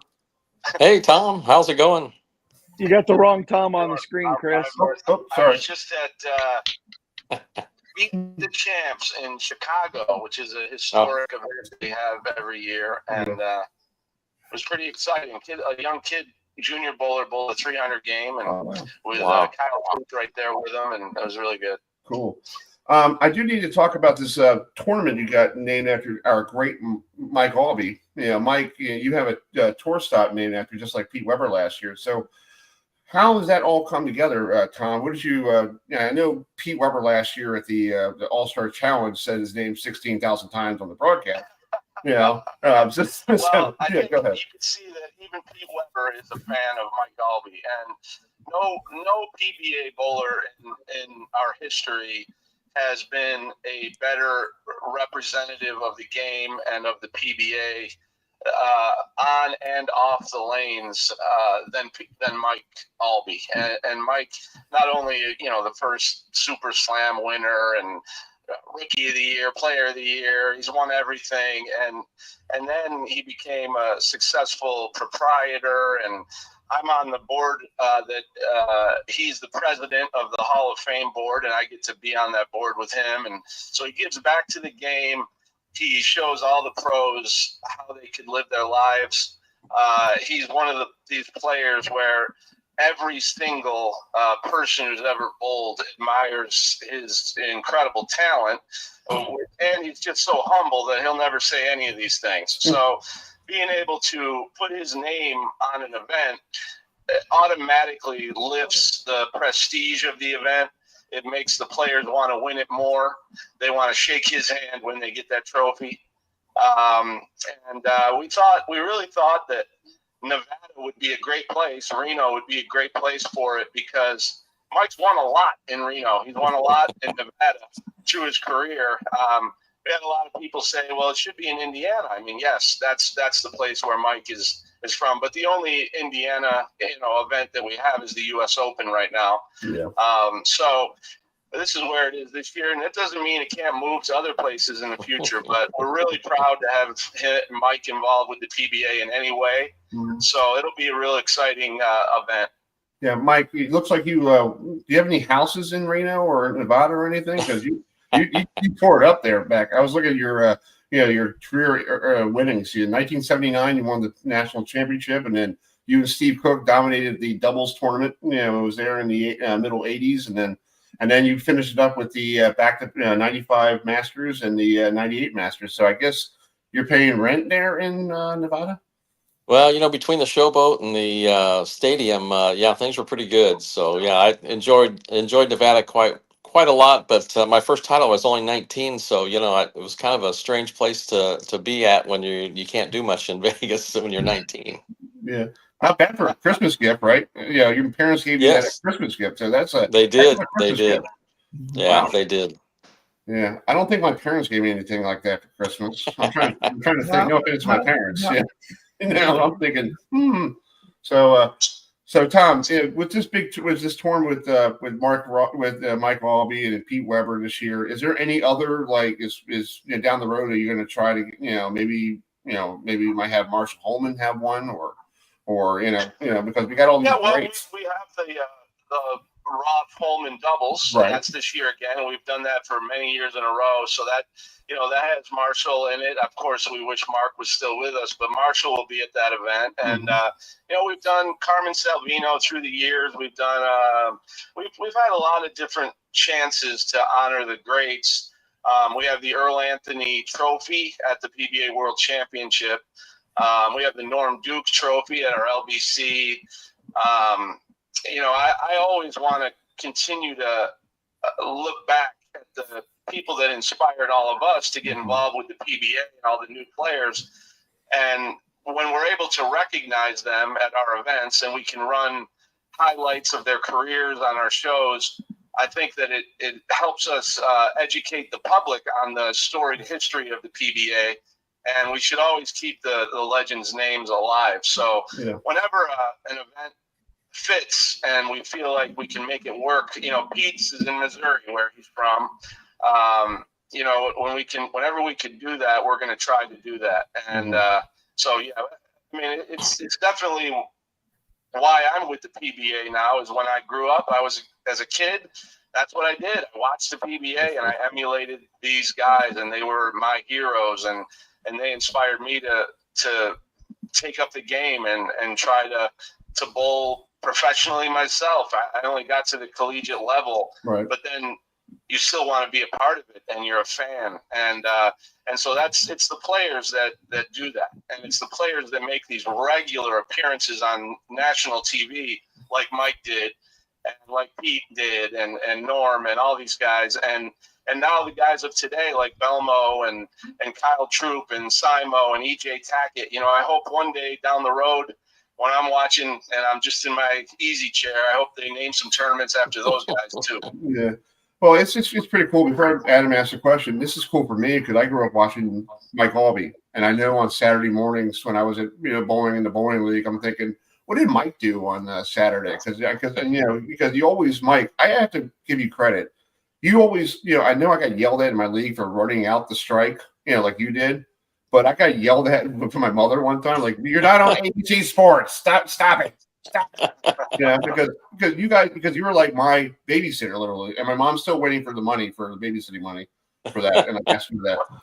But it's great to having you on my phone. The other day I was telling my girlfriend downstairs, I'm like, I have Mike Aulby on my phone. How cool is that? You guys watched the Legends match that we did last year? Yeah. That Mike bowled in? Yeah, I was like, really, I was watching it. I had to watch it on tape, but I was like, this is like throwback to when I was a kid watching Mike on TV. Well, Mike doesn't really bowl very much competitively, so he shows up at that and says, "Oh, what should I do? What am I going to do?"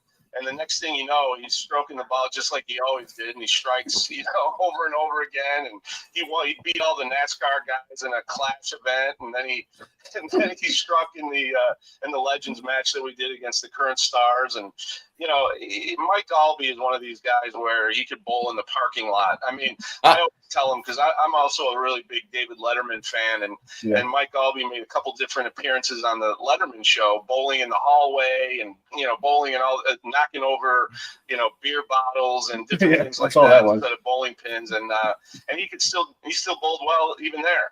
So he's one of these guys that it doesn't even matter the conditions half the time. He's just able to overcome them with his own focus and ability to repeat and be compact in his approach, and just the way that he even sets the ball when he gets on the approach. I try to emulate that when I bowl league to this day. I bring the ball high over my head and then bring it down to right where I want it.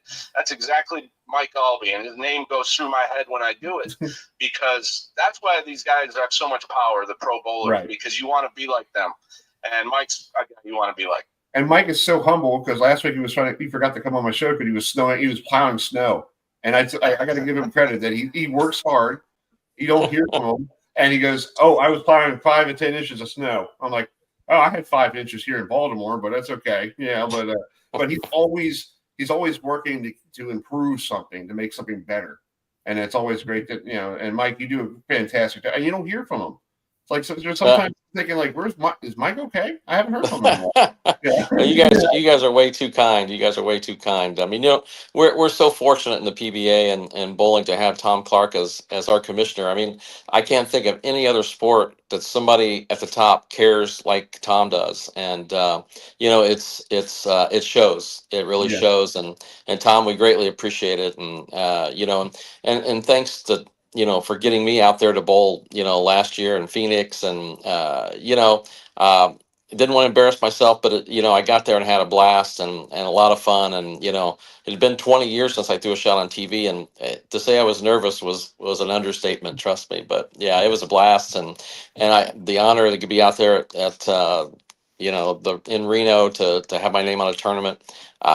Those aren't things that you think about ever happening. So it's thank you. Oh, my pleasure. My pleasure. Thanks. Yeah. Adam, you have a question for Eva? Yeah, it's because I feel like I'm like I feel like I'm a little kid in New Hampshire, seeing talking to Mike Aulby. But first of all, Tom, congratulations on getting inducted into the USBC Hall of Fame this year, and I know it's a really cool honor for you. But do you think we'll ever, Tom? Do you think we'll ever go back to Portland, Maine again? He's been asking me all winter long, Tom. I kind of miss it, not going this year, but I can understand. Back in Maine again. I mean, Thank we you. have to be. That's my favorite place, as you know, and it's just such an incredible environment. It just things fell the wrong way this year, and but we're going to be back. We're not going there this year because of anything Maine did. That's for sure. It's just the way our schedule on Fox worked this year. We couldn't make it work, but we will be back there. I guarantee it. Yeah, and I got to give you credit, Tom. I was looking at your viewership, and 21% increase on viewership on Fox Sports 1. Congratulations on that. It seems like everybody is moving to the cable side, but they're forgetting that Fox is actually the Fox, the big Fox thing. But I guess everybody likes Fox Sports 1 instead of the big guy. I don't know. Our ratings are higher on Fox than they are on Fox Sports 1. Yeah. It's just that they're up on Fox Sports 1, but they still don't reach the level that we get on Big Fox. And we're really, really fortunate in our Fox deal to have 7 more shows this year that are going to be on Big Fox, including all 5 major championship finals and our PBA League Brands Championship and also the PBA Playoff Championship. All 7 are on Big Fox. I mean, that's the same channel that has the Super Bowl. We got the U.S. Open on February 2nd on Big Fox, and February 9th, a week later on Big Fox, is the Super Bowl. So you can't have a better platform. And, back in Mike's day, they had ABC, and you almost took it for granted in a way that we were going to be on ABC like that. And then after ABC stopped it, we weren't on broadcast television for another 20 years or more than 20 years. Right.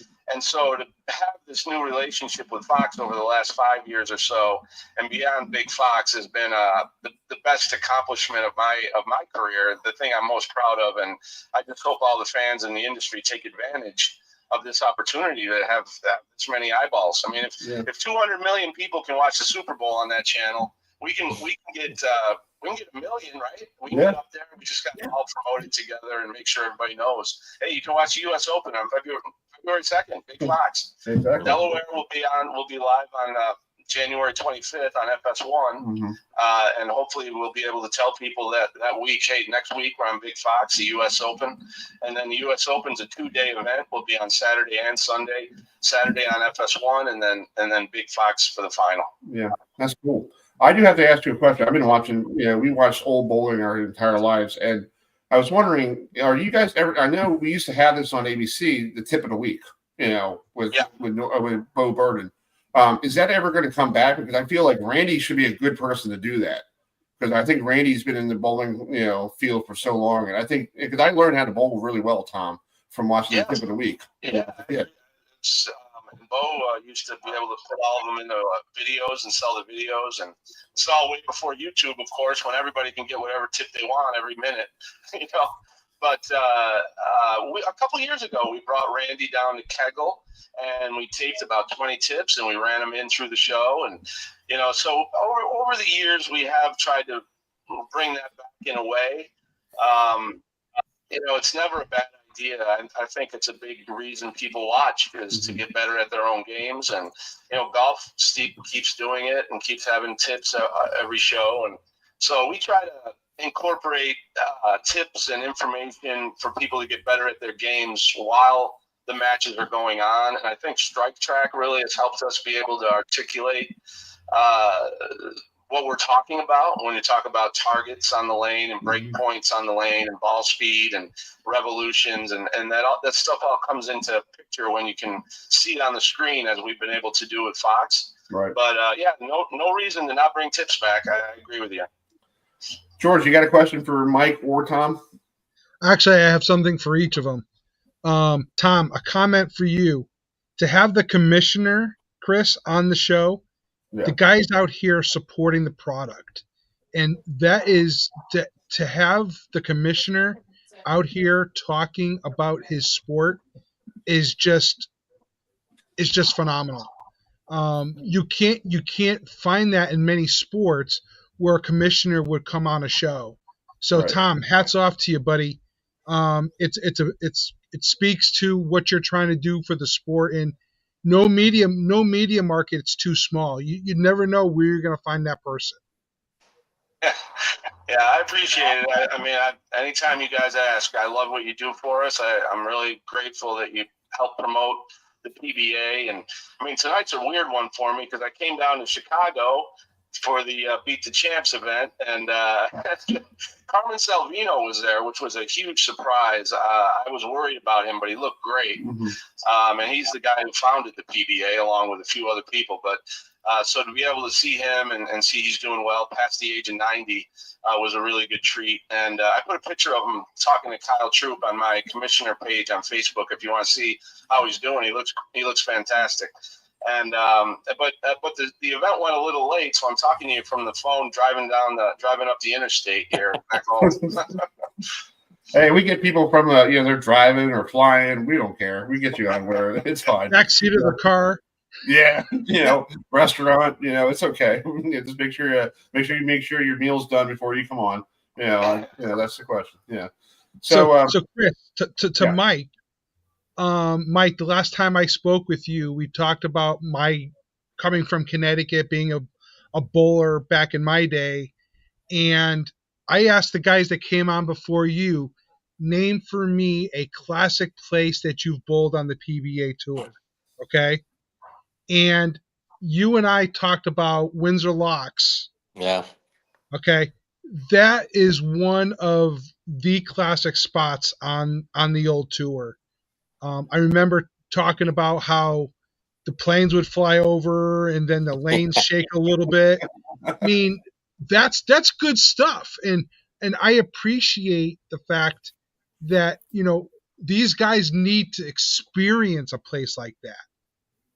Yeah, Bradley Bowl was almost always the lead in to the tournament champions. It was like, stop 15 of 16, and then the next week was going to Akron. So, but we'd always have great pro-ams on the weekend that we got to bowl. And but the thing about Bradley Bowl was, like you said, the planes flew over we were like right in the landing strip there. You were right across. You were parallel. Yeah, and everybody would. It's always funny how the bowlers can come up with these ideas of why they did or didn't do well, and there was always that hey, well, when the building shakes, all the dust comes out of the ceiling, and then it sucks the oil up, and there was those discussions, and then in 1980 when we had the U.S. Open there. They had mechanics in the back working on the lanes or the machines, and you saw a film or like a little bit of smoke coming from the back end, and it was a cleaner in the air, and all of a sudden the back ends didn't hook anymore. So it really created quite the mess for the U.S. Open one day of that round. So always something. But Bradley Bowl was great. We always stayed close, so we'd walk across the little field there to get to the center. It was just Red Burnham and Ken West, and obviously Larry Lickstein's from the area, and it just I always loved going to Windsor Locks, always, and I was able to win there once, so that made it even better. But absolutely. And now the 1990 Greater Hartford Open, real quick, not bad. Go ahead. And for people who, and Chris, for people who don't know, Bradley Bowl is no longer there. Yeah. It's called when I heard the news, I was like, it's like what George and Mike said. It's called, I remember, it was the Greater Hartford Open, and then it was the Tums Classic, and it was like, it was the final stop before the TLC record, and it was like, you had so many, you had Kent Wagner who bowled there, you had probably Mike remembers a kid named Jimmy Keith who threw all like 19 miles an hour. Power, yeah. It's like I've been watching old school classic PBA tour shows on YouTube, to get ready for the season. It's like looking back, it's like that was my Saturday, and I was like, I miss those days, but now it's like I tell people, it's like I know Mike Aulby. I know the commissioner, Tom Clark. And it's like, huh? It's like, no, you don't get it. It's called, I know these people. And they know me. It's like, am I pinching myself? It's like, no, it's called, I'm not. Chris, we got to get you out here to Indiana. We got to get you out here to Indiana. And so stop that by you and I, yeah, I'm bowling so Mike's you and I bowling need alley. to go down and see Mike. You and I I'll need come to make a too. trip I'll down come too. and see Yeah, Mike. we should do that. And Tom should stop by and film it, right, Tom? We got Check the I road gotta show. I got to get back into playing shape. Yeah, it'll be fun. Well, guys, I appreciate you guys coming on tonight, and I hope you, Tom, have a safe trip to Delaware. Hopefully, I'm sorry the weather's not the greatest in Delaware next week. I know it's going to be like Wisconsin, but I really do apologize as a guy here on the East Coast. Hopefully it doesn't snow. And hopefully it will be better weather by the end of next week. All inside. That's the great thing about it. So. Exactly. And Mike, thanks for being such a good friend to me and the show. And I hope, like George said, I got to get out there to Indiana and stop by your place because it sounds like a magical place, and maybe we could get some people to bowl like a tournament with me or something, so I can. Chris, we need to make this happen. Yeah, we need to make it happen. Chris, this spring or summer, we need to make that happen. Yeah, we'll make it happen. We'll get it done. Come on out. Yep. Yeah, exactly. We'll make it work. We'll make it Thanks work. for coming on, and drive safely, okay? Thanks, guys. Thanks, guys. Take care. I see it. Back. All right. See you, Mike. Take care. Thank you. All right, bye. All right. Sorry about the beginning of the interview. I didn't realize I didn't have Tom Hess. I got stuck on the thing. Well, hey. Like, whoops. Yeah, well, it's like I feel, everyone says Thursday is considered a throwback Thursday. So it's like, to have Mike Aulby on and, see them go to Hartford Open. It's like, yeah. I think it's cool, but I have my phone. We're back on schedule. Yeah. And and I'm saying to my phone, I'm looking at, like I didn't tell you guys, George, this is a story. During the winter, like a couple of weeks ago, my phone sometimes was having issues. So I texted Nicole. Somehow my phone pocket dialed Norm Duke for some apparent reason. I was like, what? I'm like, oh God. I'm like, so I text Norm. I'm like, I am so sorry. I pocket dialed. I was at work, and he goes like, "Oh, no big deal." It's like, I hope you have a good holiday. I'm like, you too, big guy. I'm like, that's why Sean McDonough blocked his number. I know. I'm thinking, I was like, no. I'm like, But seriously, Chris, we should make that happen.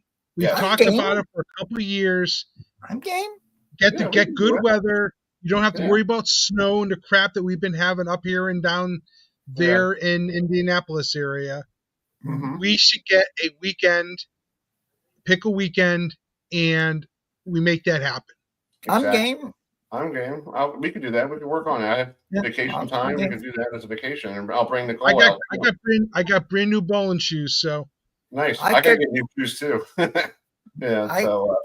You guys go ahead and talk about something because I got to get a hold of Coach Mack real quick. Okay, so let me get off real quick, and you guys talk about whatever you want to talk about. All right. So George,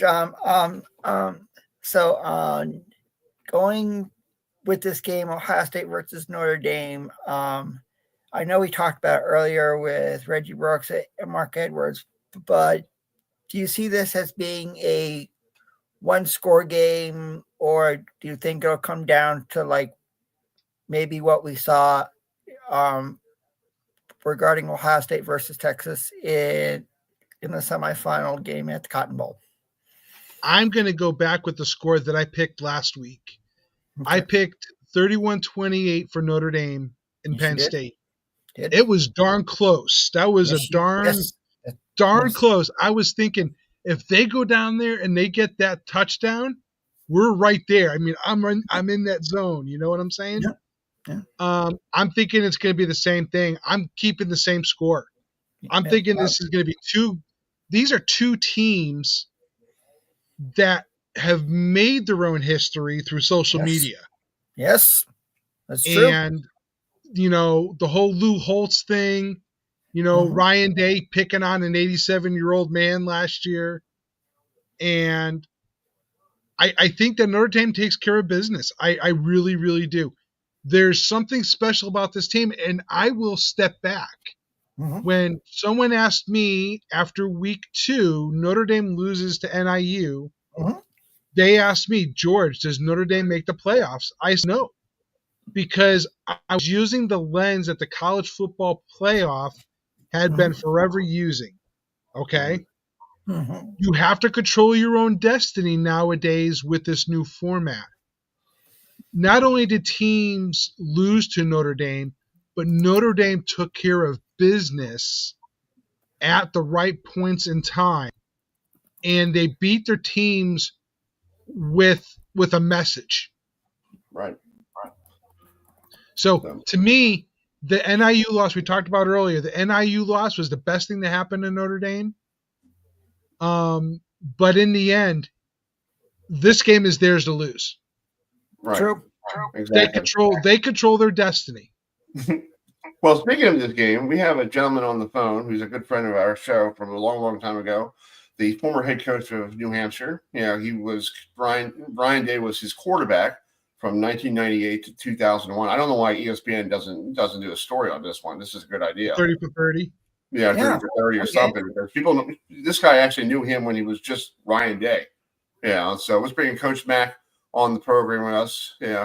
Coach Mac, thanks for joining us, and thank you for coming back on the program. I haven't talked to you in a very long time. Just talk about this guy named Ryan Day. You had this guy, up in New Hampshire. He was your quarterback. Did you ever thought in your wildest dreams that he was going to win? Hopefully, maybe win a national championship on Monday. Well, I know he was pretty good at what he does, Chris. And you've been very fortunate. You still there, bud? Yeah, I can. Yeah, go ahead. Can you hear it? Go ahead. Very fortunate to be in the right place at the right time. I know when he was here, he coached for us a little bit. I know he had a lot of talent. And I saw him at Boston College. I saw him at Temple, and I saw him in Philly with Coach Kelly. He was always making the right steps, making the right moves. When he ended up out of Ohio State, and you could just listen to him. You could see the command that he had with the position group he was coaching. And then obviously when the opportunity came to be the interim coach, when Coach Myers was asked to sit down for a year, he was ready for it. And by getting there, he was, always prepared, and it didn't surprise me. I guess a long story short, Chris, didn't surprise me. He was talented kid. Yeah. It's fascinating that people talk about Ohio State and Notre Dame this week, and it's like I'm thinking when I was, these two teams are playing, and I'm thinking Ryan Day and you had Coach Kelly on your staff as well, your first year, and I'm thinking, why has anybody called Coach Mac? It's a great story. It's a great story, And I don't know why nobody from the mothership, gave you a call or anything. It's like, come on now. They should have talked to you. Yeah. It's fun to look from afar what they're doing and to see how they're doing it, how good they become at their trade. It's really a very prideful thing, and it's very, very, very heartwarming to see what he's done. Yeah. So, Adam, you have a question for Coach Mac? I do. Obviously, Coach Mac, I'm from New Hampshire, so it's like always, respect on the UNH Wildcats, what they're doing. But just talk about, in your opinion, how college football has changed from when you were a coach until now. Well, I'll tell you, obviously, the transfer portal is such a huge thing, and the number one thing that's changed since I've left coaching. I've stayed in very close contact with Coach Santos, and I go up to the office once a week at least, and I see those guys to navigate the portal in order to get kids to come to UNH, in order to get the kids to stay at UNH, also to get the kids that fit UNH. And it's a challenge. NIL, which is a big part of Division I football, and you look at schools like Ohio State, schools like Texas A&M, schools like Florida, all those things. That money has made it a huge difference. We don't see that at our level, the FCS level, as much, but it's something that's really changed the dynamics of college football. Yeah, I feel like now you're thinking like how do these coaches, you see it a lot in college basketball. Coach Bennett retired, and then also Coach Larinaga retired down at Miami because of this whole the transfer portal, and they're getting paid for this, and you're thinking to yourself, what happened to the integrity of going to a school and staying there for 4 years and being under a coach that they love? Yeah, it's very difficult because I don't think schools and programs have the opportunity to create the cultures that have made them, like you look at what Tony Bennett did at Virginia for so long, and how he did it, and then Landago down in Miami. They recruited kids, they brought them along, and they built them through their freshman and sophomore year, and then junior and senior year they were the backbone of the team. So it's a lot different world right now, guys. Yeah, exactly. George, do you have any questions for Coach Matt? I just want to say I agree with him with the way that college football is today. It's become, instead of it becoming a team sport, right? Because you're one guy on a large roster. Now, with the transfer portal and with the NIL stuff, you have certain teams. I'm not going to say all teams, but certain teams, you have this impact. It's what's in it for me versus what's in it for the team. Yeah, it's very difficult to navigate that stuff. You look at the kid that was at Holy Cross that went to UNLV, got out there and was doing okay in his year, but then didn't get his money and didn't play the last 3 games of his season. Now he's at James Madison. He didn't get the money that he thought he was going to get from the NIL people, from the collective, so he shut it down for the year. And you never saw things like that before in the college football landscape. No, and it's like that kid from Washington State going down to Miami. Miami spent so much money on Cam Ward to the point that they didn't get anywhere. Okay. Yeah, it's like that. That's like you spend all this money on this guy, and Adam and I met him at the ACC kickoff. Your parents were cool. He was cool, and I'm thinking like, okay, you're a good quarterback. You're only there for a year rental. And now you see it from Miami, you got the guy from Georgia coming in, Beck, and I'm like, it's the same thing over again. You got another rental for another year, and Mario Cristobal is going to go, oh, okay, cool. Let's say you win an ACC title. Back then, when you were a coach, you were trying to recruit Ricky Santos, who's now the head coach there, and other great quarterbacks like Ryan Day to stay at that school to get an education. Yeah, they did. It's weird though. You look at Ohio State. They got the Howard kid. They only got him for a year rental. But you talk to Chip and Ryan, he was something that fit into the culture of Ohio State and has done a great job blending in with the rest of the guys. So you can find the right mix sometimes, but at other times it's hard because they're out for themselves and out for the money and out for playing time. Yeah. Well, I do have to ask you a question. Does Ryan still call you, or Coach Kelly still call you and ask you for some tidbits, or do you they just don't pick up the phone and call you? Yeah, I talk to them every so often. That's cool. They don't need any tidbits from me. They got enough of their stuff that they do. You talk to them and talk to them about where they're at with it. Again, you talk about Jeremiah Smith. I'm a fan now. You know what I mean, Chris? And fan of that team. I love Jack Sawyer, but and I am proud of Howard. He played extremely well this whole year. And you ride the up and downs with them. After the tough loss to Michigan, they bounce back, and it puts themselves in a position to win the national championship. Yeah, that's true. And I was looking at the future schedule for you guys, with Coach Ricky. 2027, you go out to Columbus, Ohio. So maybe you and I could hit your up. I'll go pick you up somewhere, and maybe you and I could go out to Columbus and see that. I told Ricky, I said, gotta be ready because those guys are the real deal out there. It'll be pretty interesting to get out there and see UNH all over the place in a lot of different ways. We got another guy, Ron Keys, who coached our corners and special teams when he was here. He's there at Ohio State with us with special teams. So we got a great connection, a great mix between New Hampshire and Ohio State. That's awesome. That's cool. George, you want one more question for Coach Mack? I just want to say, you know, you have Ryan Day, you know, on the precipice of, you know, winning a national championship and going up against a team like Notre Dame. Yeah. You look at him today. What is the one thing that you instilled in him that you can see in him today? Well, I think he had it in him all the time. There was a toughness to him, a competitive nature to him that he has that came from Manchester Central High School, and he evolved here at UNH with that.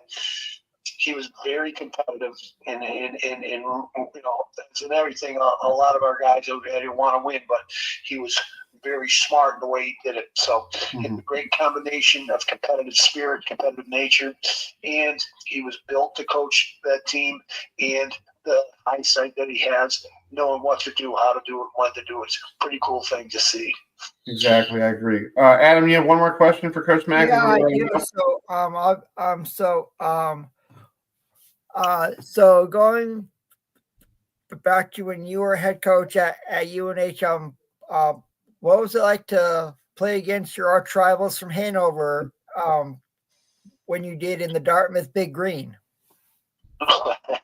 We had some great games with the Dartmouth Big Green, whether John Lyons was coaching up there or Buddy Chevens. In fact, probably one of Ryan's best games ever at quarterback was up there in Hanover, you know, and that rivalry was very unique. It had a big swing. Like they won 12 out of the first 14 games that we played, and then we won like 10 out of the next 12 games, and we've gotten the last 3 against them. It's a great rivalry. It's a hour ride up to Hanover, hour ride down to Durham. It's Ivy League versus you know, the CAA. It's something that makes college football in New Hampshire pretty special, guys. That's cool. Well, Coach Mack, I will let you go because I don't want to get in trouble. But thank you so much for coming on tonight, and thanks for being such a good friend to our show. And maybe one day I'll get up to New Hampshire and give you a call, and maybe we'll get something at a bar and watch some football together. I would love to do that, Chris. Love to appreciate what job you do for the CAA and for football. Thanks, Chris. All right, buddy. Have a great rest of your day. Night. Thanks, buddy. All right. Say bye. All right, folks. There he goes, Coach Mack. You know, it's pretty cool that, you know, we have a lot of these different stories for Monday. You know, you got Coach Freeman on the doorstep to win a national championship, and the African American side of it. You know, like to me, it's like, who cares? You know, he's just a coach. Like the other day, I was listening to the Zoom call, you know, with Coach Freeman at work, and I'm like, folks, stop asking these stupid questions. Chris, what did I always tell you? What was my biggest pet peeve being involved in those discussions, right? Yeah. It's the stupid questions. Give the guy a question that is a good question, right, and something that he can answer and not have to say, please, really? Well, one guy asked him, I don't know who asked him this, but somebody asked him, like, well, Monday is Martin Luther King Day, you know, holiday. What is it like playing on? I'm like, it's just a football game. Thank you. Yeah. There's no room. There's no room for color. There's Right. no room for a racial discussion in sports. I'm Thank you. sick and tired of it coming from the big networks, from the smaller folks. Folks, we are Americans. You got to look beyond the person's color. Exactly. And look, as Coach Freeman said, you got to, at some point, look at somebody's merit and what they've accomplished. I look at him, It's dude. not I the look color at him of as a their coach. skin. He's a coach. He's being successful. He took over a very high program in Notre Dame, who basically it's almost like, you know, the Dallas Cowboys. You know, it's like, you know, everybody knows Notre Dame. Notre Dame is a part of this country, because if you talk to people who are college football fans, the first team they say, oh, I love Notre Dame because back in the day, my dad and my nephew or whoever, you know, and they're all Catholic people, you know, and Catholic religion is cool. Everything's, you know, I'm not trying to be religious talk here, you know. And then with Ryan Day, who basically came from a small town in New Hampshire, who basically rose the rank and with the help of Coach Kelly. I got to give him credit. Coach Kelly probably helped him along the way. Because how he get to, because I'm looking at his story. He was a tight end. He was a coach at UNH. Then he goes to Boston College. Then he goes down to Florida, and Steve Adazio was down in Florida for a little bit. And then he goes to Ohio State and Urban Meyer. Maybe Urban Meyer knew him down in Florida. So he goes to Ohio State with him, and then he takes over a high-paid job in the state of Ohio. That's the pro team in Columbus, and it's hard for him to, they have to win. They want to win every day. And if they lose, you hear what happened when they lost to Michigan. Oh, he should be fired. He's done. Get rid of him. And where is he today? He's on the doorstep of trying to win a national title. I'm not sure if this question has been asked, but I haven't heard it in any conversation. Has anyone talked about Coach Freeman going up against his former football team? No one has talked about Coach Freeman coming from Ohio State, okay? Yes. And now he's going up against his alma mater. That's true. That is something that people should have been asking. Is because it's an emotion. You have a feel. You love your alma mater, but today you're going to put that aside. Right. True. And you're going to go and play your alma mater for a national championship. Well, dude, and it's not for the guys with the Buckeyes on their helmet. It's for the guys with the Golden Dome. Right. And dude, here's the thing. I was thinking about the same thing 5 minutes ago. I'm a big Met fan since I was a kid. You're a big Yankee fan. Adam's a big Red Sox and Braves fan. What if you were traded to a team and you have to play the Mets in the World Series, and you're a Met fan since you were a kid growing up watching Gary Carter and Darryl Strawberry and Doctor and Dr. K and all that stuff, and you got to go play the Mets in Citi Field knowing that your family is from New York.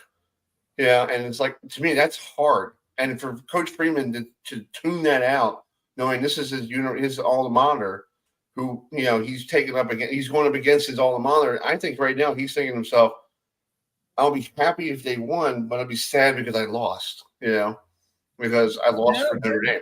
Yeah. He knows one team right now, and that's Notre Dame football. Right. True. And I feel like, and then if you talk to him in the summertime, I guarantee you, if somebody talks to him off the air, like he's playing a charity golf tournament, he'll be Coach Freeman, the fan, and he'll enjoy talking sports with you. That's what I feel like. I think that he knows how to turn that switch off. Right now, he's all business. He's going to get it done for Notre Dame and get him that title that he was excluding them since 1988. And he doesn't care who's on that field Monday night. He could be Yale or it could be University. He's got one thing, and that's one thing only, Chris, is to win a national championship. Yep. You can't look at your opponent across the field. You need to take care of what you can take care of. But, real quick before we log off here, because we're going to finish up here. Have you ever, Adam or Matt or George, have you ever been up against you played a team that you grew up watching or any sport, and then you look over across the field or across the lane and go, oh, I used to bowl with those guys, or I used to play on that team with those guys. Did you have any of that? Yeah. I mean, it's like, obviously, I grew up watching when the Carolina Hurricanes were known as the Hartford Whalers. Right. And now, when the Hurricanes and the Bruins meet up, in the Stanley Cup Finals, it's like I'm in the middle. I live in North Carolina, but I'm also originally from New England. So it's like I have a hard time who to pull for. And same thing when the Braves play the Red Sox. It's like, I mean, I've always, I'm from New England. I'm a diehard Red Sox fan. But now I live in North Carolina, and I've always been an Atlanta Braves fan as well. So it's like I'm in the middle. So it's like, who do I pull for? It's like, Adam, you sit back and you just enjoy it. It's the only thing that you can do. Thank you. That's true, George. That's true. Yeah. And that's, I would say the same for me. I mean, I'm a Giants fan. Yes. As I said earlier, my wife's a Steelers fan. Right. I've adopted the Steelers as my second team. Mm-hmm. I rely on the Steelers to give me a good season because the Giants have just been in the dump lately. Yeah. But when they played each other, they were on this collision course a couple of years back in the late 90s to play each other in the Super Bowl until Plexico Burress went and shot himself in the leg. Yes. Okay. Yeah. So we had it all planned out. We were gonna put tape down the middle of the room. This half of the house was for the Steelers folks, and this half of the house was for the Giants fans. Oh, now, gosh. I had to pick and choose. Do I want the bathroom side or I want the refrigerator side? Oh, good golly. Oh, my gosh. You just got to sit back and enjoy it. Right. Nowadays, because I'm out here in the Midwest, Yankees, it's now more common than not, Yankees will play the St. Louis Cardinals. Yeah. Okay? I sit back there, and Yankees pull players from the Cardinals, Cardinals pull players from the Yankees. Sure. You know? So you just sit back and enjoy it.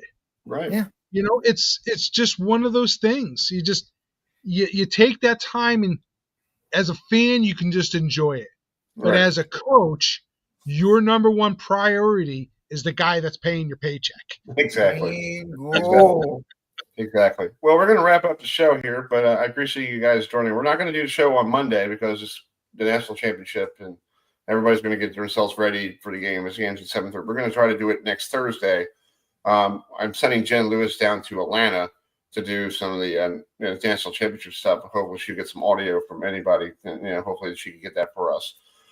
We'll do that, and plus we'll talk to Towson's baseball coach.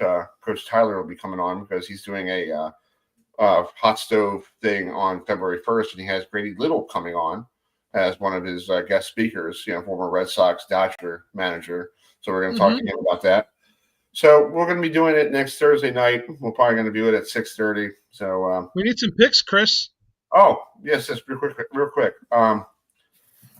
For you, for George, I know Notre Dame has been. I feel like Notre Dame needs to win one.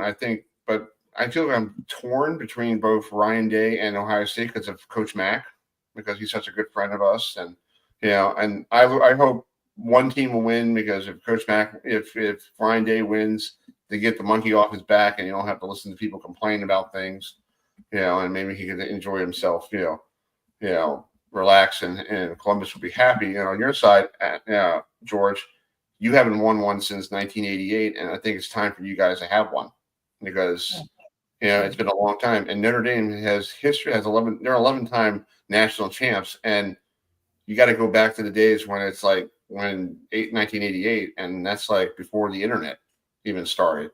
So it's time for you guys to win. So I'm torn. I was a junior in high school, Chris. I was a junior in high school. Damn. Jeez. Thursday night at 6:30. We'll be doing it. So I'm torn. Adam, what do you think? You got to pick a score, Chris. You got to pick a score. Okay. Well, I think Notre Dame's somebody's going to win. I think Notre Dame's going to win by a field goal, like they did against Penn State with the last minute. Win it. Okay. And they don't have to worry about the wind and cold. It's the dome down there in Atlanta. Yeah. For me, it's like I am from New Hampshire. I mean, obviously Ryan Day is from New Hampshire. Mm-hmm. So it's I can't go against my fellow Granite Stater, and it's like, right. and I'll agree with Chris about it's been since 1988 since Notre Dame has won a national title, but I can't. It's hard for me to go against He's bringing out props there. There you go. He's bringing out props. It's hard to go against someone who lived in the same state as you. So it's like George. I think it'll be a close game, but George. Don't hate me for this. No. All I can say is give you my best league course. So not so fast, my friend. Oh, I knew that was coming. Yes, I love it. Oh, all right. Yes, so I am George. I'm going with Ohio State. I think it will be a close game, and I'm going to say 28-21. Ohio State wins. Yeah. So And I know George is going to go with Notre Dame. What's your score, real quick? 31-28. I'm sticking with my score from last week because I think they're going to have it's going to be just as good as a game for both teams. Okay, cool. Well, we're going to leave you tonight. We had somebody passed away this morning. Bob Uecker passed away. So I have a little, the folks at Major League Baseball Network made a special tribute to Bob Uecker. I'm going to play it courtesy of them, and I appreciate, them putting it on there. So we're going to leave you tonight, with a tribute to Bob Uecker, and we'll see you all next Thursday. So have a good night. I have only met two people in my life who I could say their mouths would open up and all of a sudden there would be uproarious laughter. One of the guys would be Don Rickles. The other is Bob Uecker. My first manager ever in baseball, Bertie Tebbetts, while playing in a game over at County Stadium, after my first game, told me that I should think about becoming a broadcaster. He's a comedic genius. I've never met anybody who can spontaneously come up with some of the bizarre things that Bob Uecker comes up with. 200 lifetime batting average in the major leagues, which tied me with another sports great averaging 200 or better for a 10-year period. Don Carter, one of our top bowlers. To make people laugh is a good thing. I used to get questions from my kids about, why do you do that? Why do you talk about yourself the way you do? I said, because it's funny and it makes people laugh. Bob Uecker's major league career began in 1956 when he signed with his hometown Milwaukee Braves. 6 years later, he made his big league debut with the team, but he wasn't exactly their best player. Could he hit? Well, I'm just glad I didn't take his advice. Spahn, Matthews, myself, we would start talking about hitting, and everybody would said, Bob, this conversation you out of. Leave it alone. Uecker's playing career surely wasn't memorable, but he still made an impact. Over his 6-year career, playing with 3 teams, it was his sense of humor that helped boost the ball club. I roomed with him in St. Louis, and from day one, he came in and was screamingly funny. I mean, screamingly funny. If the ball club was going bad, he could say something and make everybody laugh and relax. He was traded from the Milwaukee Brewers to the Cardinals in 1964. That was the year we won the pennant on the last day of the season. So to say that Bob Uecker was invaluable is really understating things. Bob Uecker was part of a world champion in St. Louis. But outside of that, the career numbers don't look that impressive. He finished his career with a 200 batting average and only 14 home runs. He only hit 12 more home runs than I did. It wasn't until Uecker transitioned to the broadcast booth to take over play-by-play duties for the Brewers in 1971 when he found his niche. He's very funny on the air, but he is just an exceptionally good broadcaster. You really feel the game through him. Ball runs on Ogle. Can he get there? Yes, with a sliding catch, he's got it. I sat right next to him for 12 years. He's a great play-by-play man. Sets, here it is, swinging a bouncer, double play ball. JJ second, relay, double play.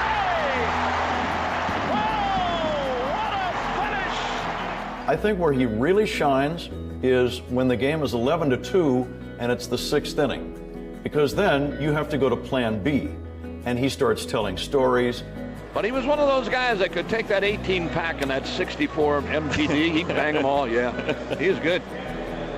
6 complete, 9-0 Brewers. Our bullpen coach would come down to the bullpen, and he would always bring a radio, and we would always listen to the games in the bullpen. If you're getting beat 10-0, he can keep you entertained. That aspect differentiates him from any other play-by-play man, maybe, who's ever lived.